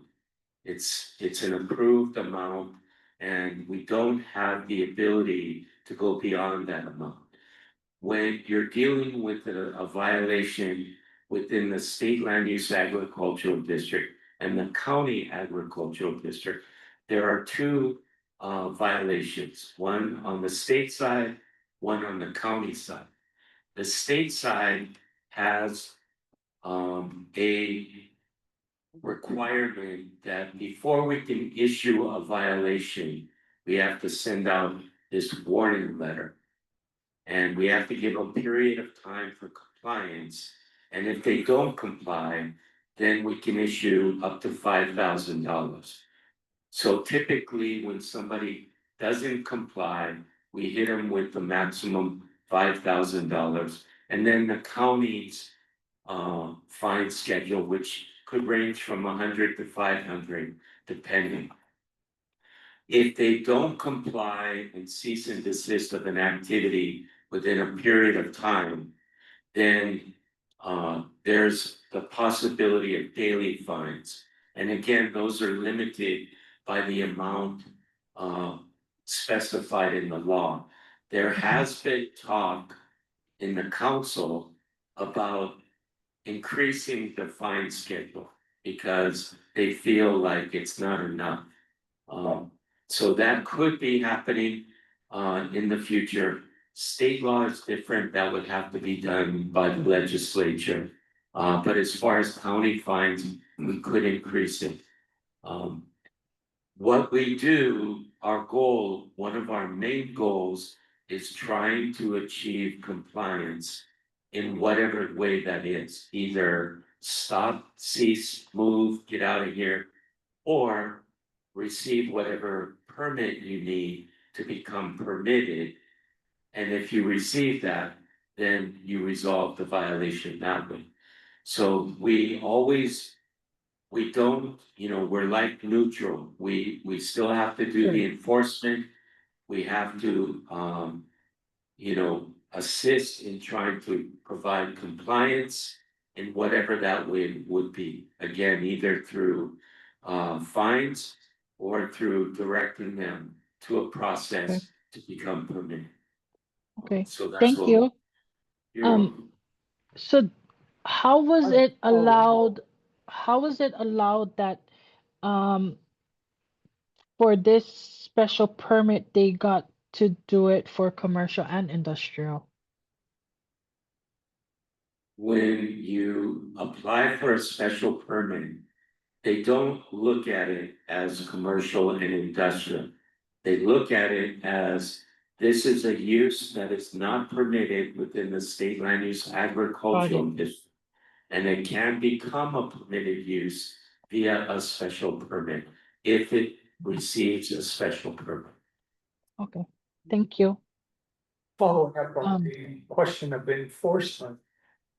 So So this is a permit in perpetuity, that they are asking for, and, I have to, stop it there. So again, I gotta be neutral in regards to this. I can speak generally. Yeah. But not specifically to the particular application. I understand your question. So in our zoning code, permits run with the land. The only time there's a time frame on it is when the planning commission puts a time frame on it. Many permits don't have timeframes. There are permits that do. The planning commission in their wisdom for particular special permits put a time frame on. There was a series, I don't know if you remember this, Brad, in Paradise Park on 33rd, where there were a number of industrial type uses that were starting to apply for special permits there. The planning commission ended up requiring them to improve the road. And they gave them a period of time to relocate, right? When particular areas zoned industrial within a particular radius came available. Well, unfortunately, 5 years went by, 10 years went by, no lands became available within those areas. So the applicants came back and a number of them had received a permit that would run with the land. Because there was no available zoned areas for those particular uses. so the enforcement mechanism, though, that you've described is a fine. Can the enforcement mechanism include revocation of the permit? That's the fine aspect of it is when they don't have a permit, right? So guys are doing something, it's not permitted, we get a complaint, we go out, we find out they don't have any permits, we issue a violation with a fine. If they have a permit and they're non-compliant with the conditions of the permit, then it comes back to the planning commission where they can make a decision to revoke the permit. Okay, Yeah. thank you. Okay. Thank you so much Thank for you. answering our questions. We appreciate you. Before I start to sort of end this, Heather, do you have anything that we should know about that's pressing Oh. in our community?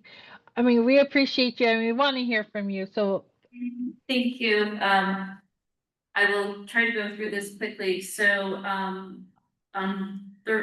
Tuesday next week, we have resolution 504-26.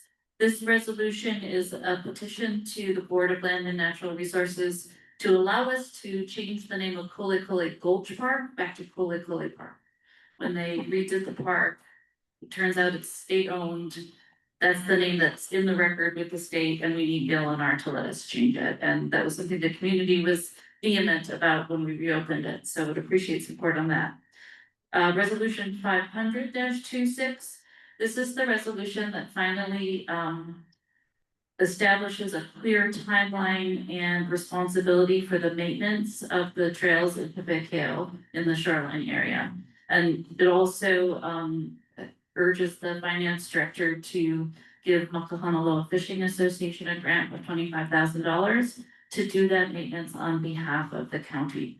So within that, we went through all of the records from the early 2000s to now for all of the different easements and who is responsible.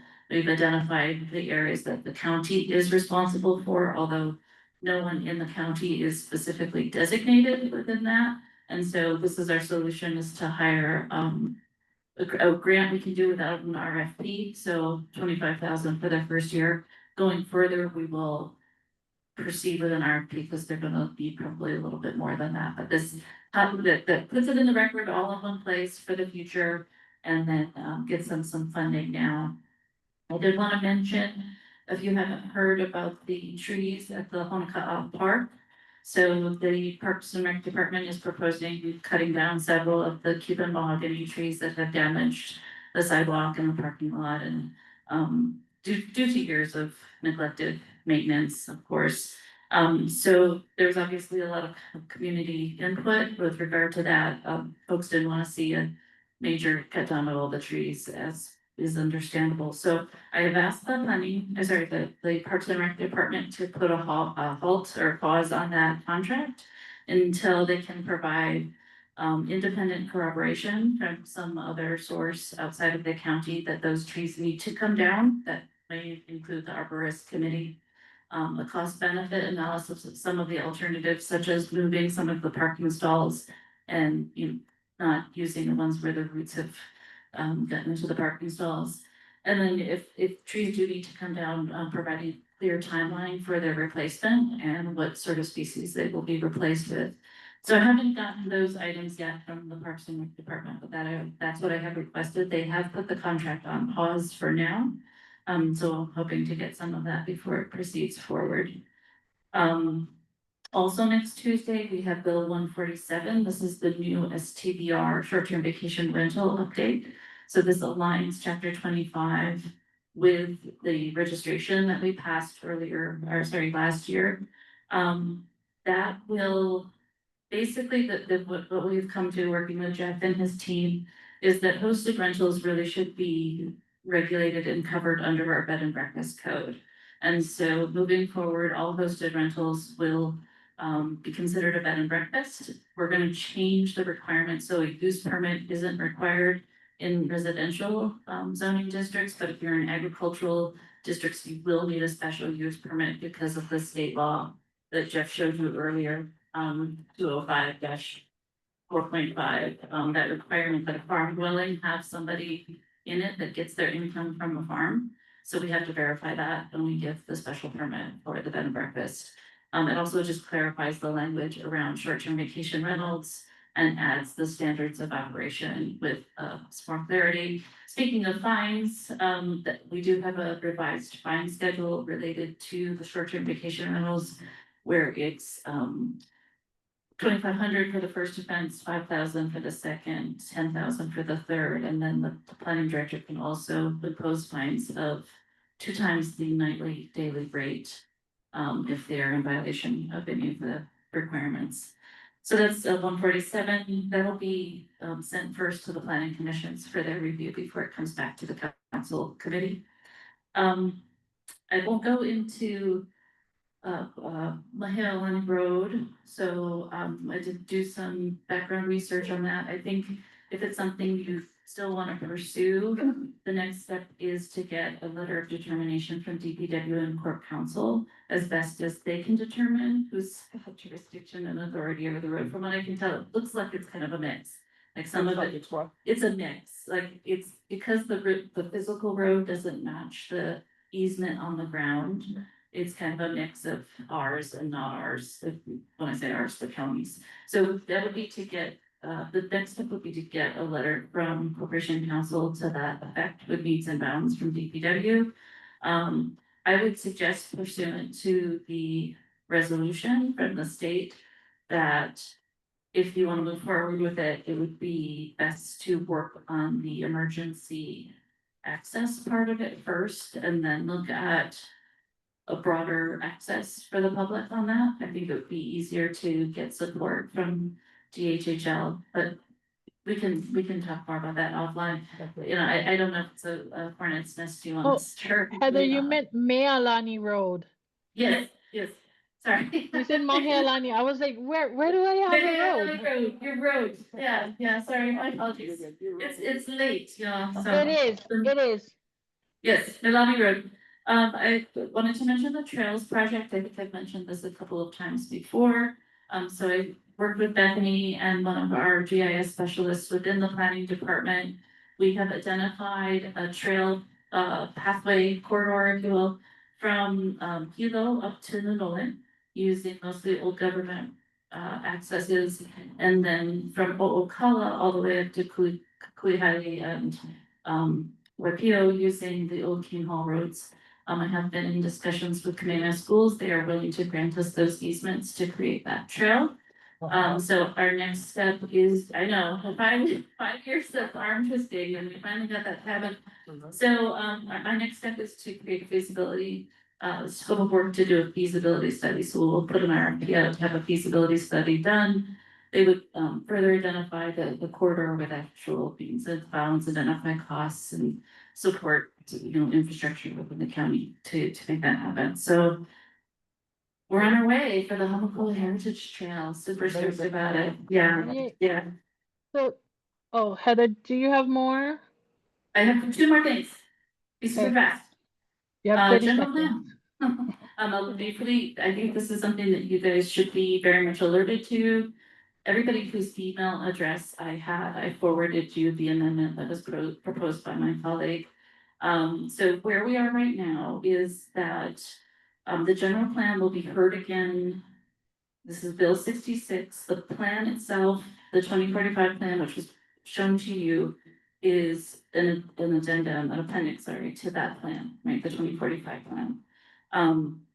At the last hearing, Councilmember Kirkowitz introduced an amendment that would have taken out that appendix entirely and replaced it with a new quote unquote general plan, which is being called General Plan 2026. She withdrew that at that meeting because it did not have the support, primarily because Corporation Council wasn't sure we could do that. And it didn't have the maps. So I'm not sure what's gonna happen Thursday, if Tuesday, thank you. Thursday is the planning commission, Tuesday next week, I'm not sure if she's going to have a new amendment. That would do something similar, which is replace the entire 2045 plan. I will be honest with you, I have very grave concerns about that, if it's in anything similar to the format that was currently provided to us in. I would say that what was provided to us was a economic development guideline.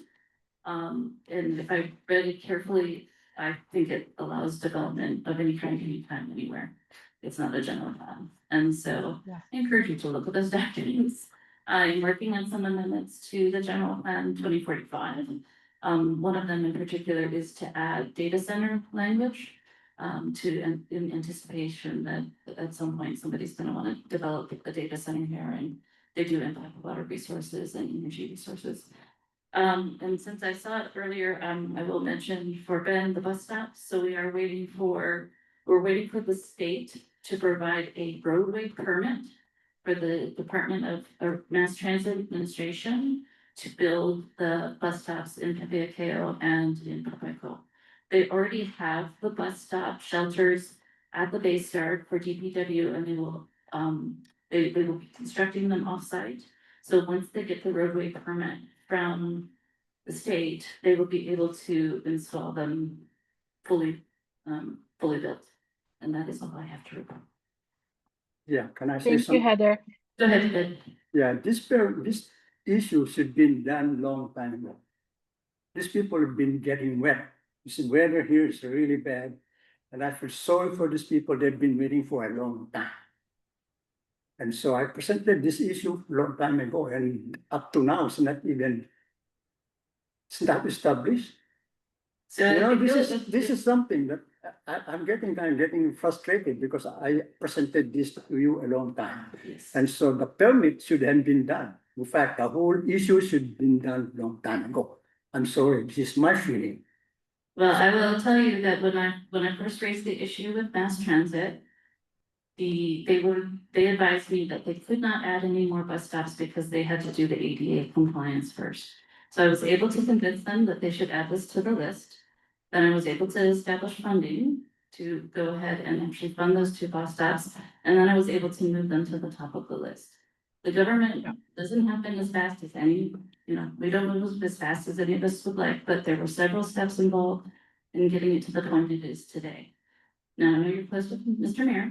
It's in his hands now to move that with the state, and so I encourage you to go ahead and speak to him about making sure that state permit comes through. This did not have happened any more quickly than it did, and I understand your frustration, but I did put a lot of effort into making it happen. Thank you. Thank you, Heather. We appreciate that. I just want to take it back a little.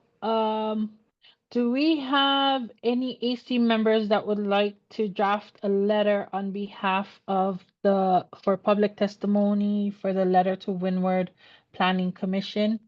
Uncle Brad, are you raising your hand over there? I think I see you raising your hand. Oh, yes, another letter. I think she can Yes. see. Jeffy? Yes. Yeah, I'll take a Thank swag. you. Can I have, Jeff- can I Wait, have a motion? real quick before Jeff leaves, I have a question for Heather and Jeff. You know, Okay, as far go. as trails, so Jeff, you know, on the county GIS, you know, at the Honolulu transfer station, I see a label that says Old Mamalahoa Yes. Highway Yes. down to Kolikoli Park. Yes. And I was like, I didn't see any like right of way, but we know that that was a highway. It's And part so- of, yeah, it's part of, it's there, there is an easement there. But there is, Railroad. it's not showing on the parcel map, so I was kind of curious as far, but that would be, you know, again. The old Mamalahoa Highway between the bridge, and I would like actually an update on the, from DPW where they're. You know, the contract for the repair and the embankment, because. You know, after this storm, I mean, they got humongous albezo that have fallen over the road, and it's basically being grown back over, but anyway, you know. That next time. But that's a natural connection to Honolulu, Yeah. you know, just at least pedestrian. Sure. Yeah. So anyway, the question. I also, oh, go ahead. No, you go ahead, you first. Heather, when you describe an easement, from Ocala to the Kui Highway. Would that be an easement for what, for hiking, for bicycling, for, automobiles? What kind of an easement is that? Can, So we're I'm looking. sorry, can we put that on our next agenda to do with our next agenda? I don't want to decline, but I want to keep the meeting flowing and get us Yeah. going. So if that can wait, we can put that as a proposed new business, and Heather can gather more information and share with us more in detail in that meeting. Is that okay? That's great. Next meeting, what I Okay. can do is bring the GIF link and we can actually go through the whole thing. That's perfect. I appreciate that. And then, so for your Kole Park and the letter of support for Makahana Law, what does that entail for us? What are you asking? Do you need letters? Do you need us just to say, yes, we agree here, or what would you like? Yeah, I'm not sure, I would defer to one of the organizers if you guys can actually do a formal letter from the AC, but at least Okay. individually, if you wanted to write letters of testimony and support or testify at the council meeting, those will be due on Monday at noon. Okay, thank you. All right, so we are going to move to our proposed new business, and Ton, we are going to put your question to Heather on new business.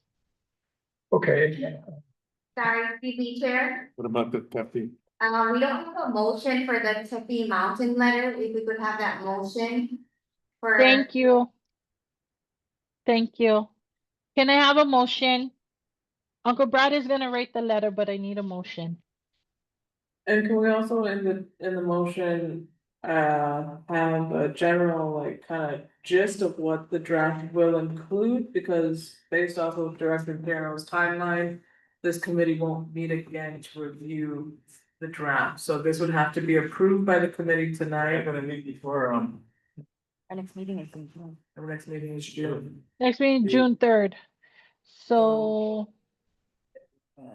If the special meeting is held in May, then it would have to be kind of already mapped out tonight.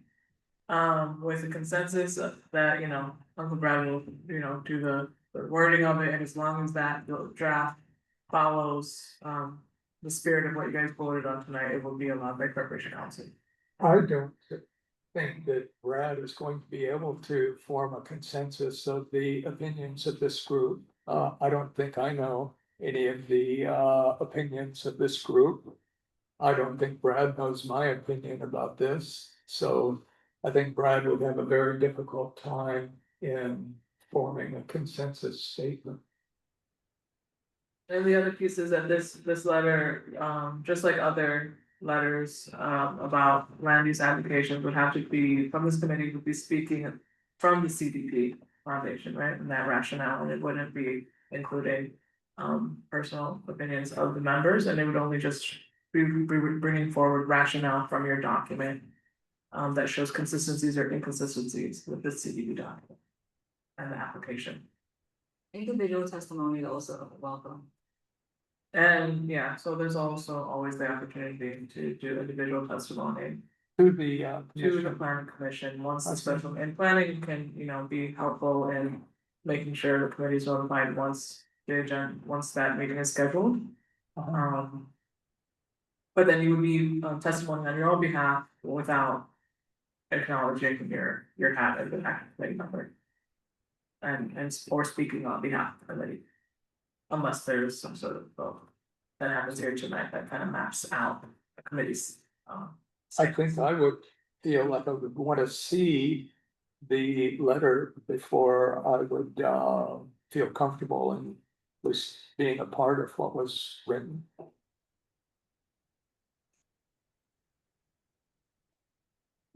When do they need the letter? Or May. And we can't do any of this via email, no? Because of sunshine, it would have to be another public hearing for you folks, public meeting.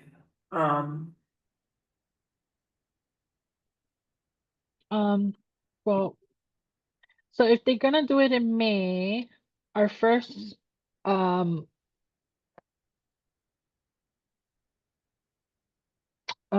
May 6th would be the first Wednesday.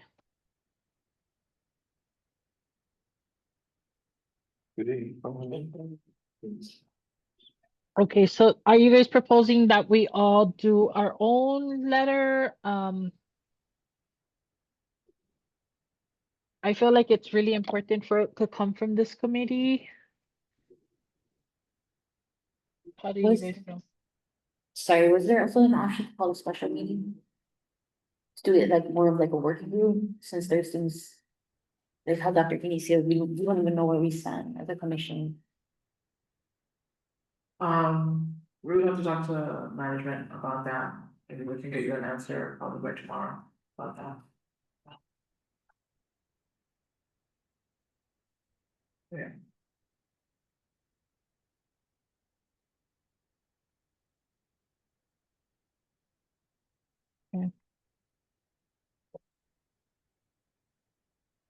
Well- All right, so we don't have a motion. I'm curious then, since we have people here, what is the general feeling? Can you just go down the line in terms of the application? And I don't know, seems like some people didn't read it, or that the latest stuff, so I'm curious. I would vote in favor of granting the permit with the restrictions that are enumerated in the contested case hearing. I would like to add several other recommendations for restrictions that were not included in the contested case hearing in a letter that we might draft to them. Okay. Anybody else? Sorry, Chair. Anybody else? Yeah, I'm actually not in favor of accepting the special permit. And I apologize for not speaking much. I had learned so much just on the of all of this, even after reading through the findings. I think, a couple things that are alarming to me is, safety concerns. We had heard mention of, you know, basically, extending the services of our first responders. We actually had a fire right here in Kulaimano, right down the road from us, that had infrastructure. And so it's really concerning to me that this parcel, that's tucked in the back, that is not tapped into county, that is, doesn't have water, doesn't have sewage, all of these things. Lots of red flags, and it came from insurance. So that was one other question that I had also, is that if there was any kind of insurance mechanism that this, special permit needed in order to, have that. So just given the safety concerns, I know noise is, that's not a good thing, but really, a little bit of noise as opposed to the potential of fire or riots. I did see something about rangers that were gonna be designated to then pass the buck to other authorities. That was a concern. Yeah, the risk factor, risk to reward is of deep concern to me, so I would not be willing to support this permit. I kako'o. This is Same. Bob. Well, you mentioned there's 100 residents close to you. And that's a rough estimate. Estimate. Probably 1 to 200. I guess you could draw the, you know. So they support, basically your comments is what they would say about this project? Well, a lot of them provided testimony. Yeah. In previous public hearings on the matter, and I assume that may happen again. You can review the testimony that was provided, and get some sense of what the people in the area, how they feel about it. Right, my count is that the majority of the people are against it, right? You know, again, and it's more than NIMBYism, you know, not my backyard kind of arguments. As you said, there are definite safety concerns for this event. You have these, as you said, you know, I don't know how many people are familiar with Burning Man, but you know, Burning Man is a very well organized, well-run machine. These still have lots of problems. You have a huge permitting hurdle to deal with it. This is happening on private property, which kind of limits the amount of oversight that, you know, our institutions, the police, the fire can, you know, keep an eye on things there, right? So it is there are a lot of safety concerns, there's fire concerns. You know, there's going to be expected drug use and other activities that would not normally be allowed in a public event space, you know, so it's, yeah, we're very concerned about it. You know, we had, you know, damage to our property in previous events. Yeah, and other people reported trespassing and damage to the property as well. So it's a big concern. Yeah, and to talk, I know you mentioned you were gonna try and talk to, owner. No. Yeah, Okay, Ben, do you have Yeah. any comments about this? Yeah, they're hearing everything as much as I can hear. Because I got a problem in hearing, but anyway, I'm not really agree with this proposal.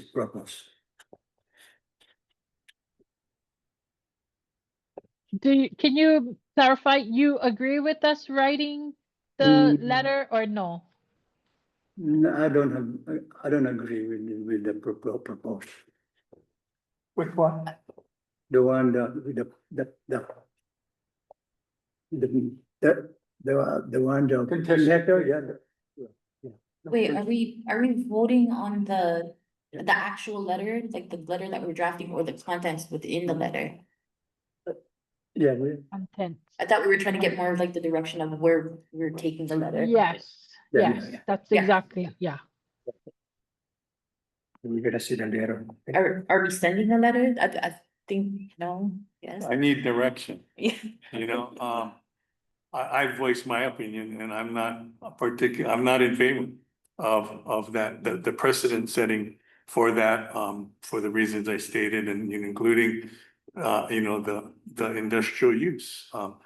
We call that out in our CDP to, identify, industrial use. In this case, it's, heavy, equipment rental being used. I know we need places and we need to start that process. And planning department needs to move for that so that these things don't happen, because this is just in my mind, it's just a convenience. The leasee has a business and it benefits the owner, and so they just go ahead and they did it. And then they tried to, take some of the equipment away, but then these guys know what's going up and down the road. So anyway, those types of things, and just, just the sort of the interaction that they've had with the county regarding the violations, and not want, in fact, I think they even stated they didn't want to have any officials come on the property during the festival. Like, well, why? And so anyway, that's just but I need some direction in terms of what the tone of our letter is going to be, because we're going to be addressing that to the planning commission, who will make the final decision. So, do we have to be in consensus? Like all of us have to agree for the letter, or can only some of the action committee members sign it, or how does that work? It seems to me like, it might come down to having a vote on. But we need we need a resolution to vote on, and I'm not sure we're, quite there yet. Unless it was as simple as the action committee, proposes that the Heavy Mountain, application be denied. If it was simple like that, then I think it would come down to a vote. On the other hand, I think if there was, as I had suggested, there might be some ways that further restrictions could be placed on the event that would allow,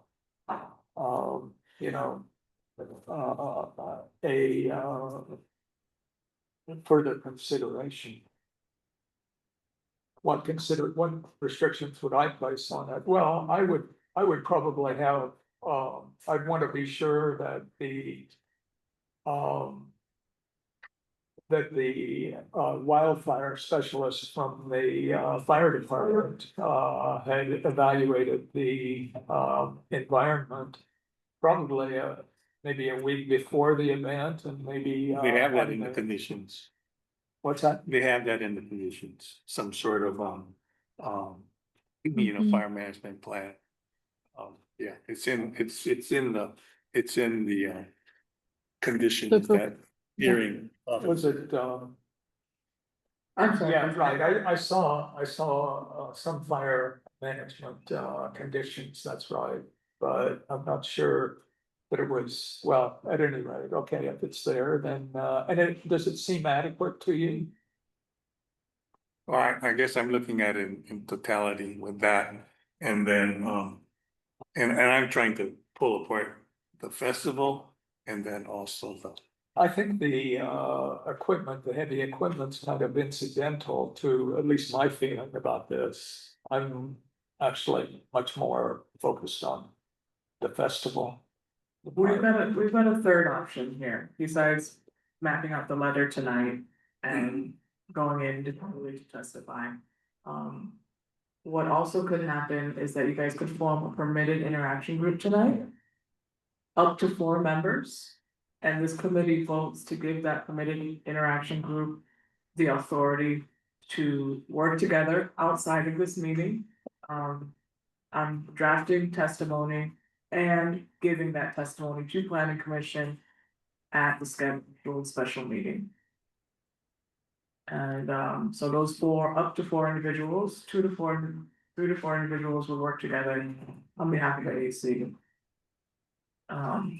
To put together a singular testimony. Like to do it. Yeah. Like, Okay. Yeah. And so. Chair, the motion would read, that. The committee will create a permitted interaction group to create testimony and present it to the planning commission regarding this Tempe Mountain application. Once it's being heard in front of the planning commission. This permitted interaction group will draft testimony and present it, and the individuals in this permitted interaction group will include volunteers. Uncle Brad. Uncle Brad, I'll be with Uncle Brad. Tom, Okay, so And Miley. two, Myla, Miley. and on, Uncle Bobby. Okay, so we got those 4 members. They will work outside of this meeting. To draft this letter as a collective. This testimony will read. In the format of. An introductory paragraph, understanding what the application is, a general summary. Then it will go into consistencies, and inconsistencies with CDP, Hāmākua CDP, document policies and verbiage. And then it can include any other summaries or any other recommendations based off of the policies presented in the letter. Very good. Is there a second? I Or a have question? a question. I'd like to kind of show you too that, your testimony is going to be taken seriously. That's why Yeah. my question, we always ask for community input and we value that input. So, it's going to have a lot of weight in my opinion. So don't fret, and we're not going to forget about your testimonies. Yes, thank you. Yes. Need a second on that. I second it. Yeah. I second. Okay. Hmm. Okay. Brad, would you serve as chair of the committee? I'll take a stab and then definitely get input, and maybe we'll do like I don't know, Zoom or something, quick Yeah. call. There's a default. Okay, Chair, can you do a roll call vote, please? What was that? Sorry. I can't hear you good. I don't know why. If you can do a roll call vote, please. Oh, a roll call vote. Uncle Yeah. Brad. Oh, yeah. Miley. I, Ben. Aye. Uncle Bobby. Yeah, yes. Dr. Keeney. Yes. And myself, I. It's unanimous.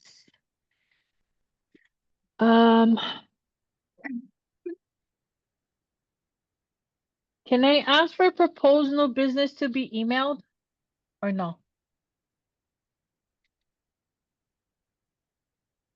Mari, Yeah, can? I'm sure. Okay, There will be mahalo nui. If you have Question. additional questions, please email chair, vice chair, and the CDP team at cdp@hawaiicounty.gov.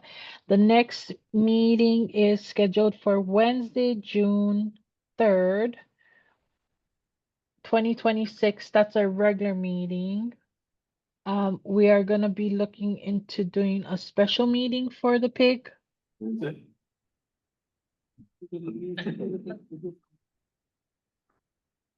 Mari? Okay. And can I have a motion to adjourn? John, I have a question, before we adjourn.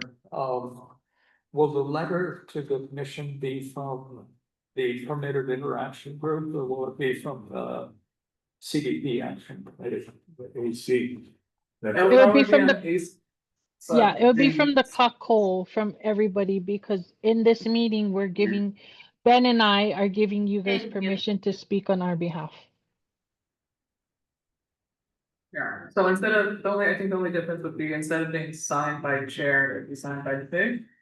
As a technicality, but it would be on AC letterhead. Yeah.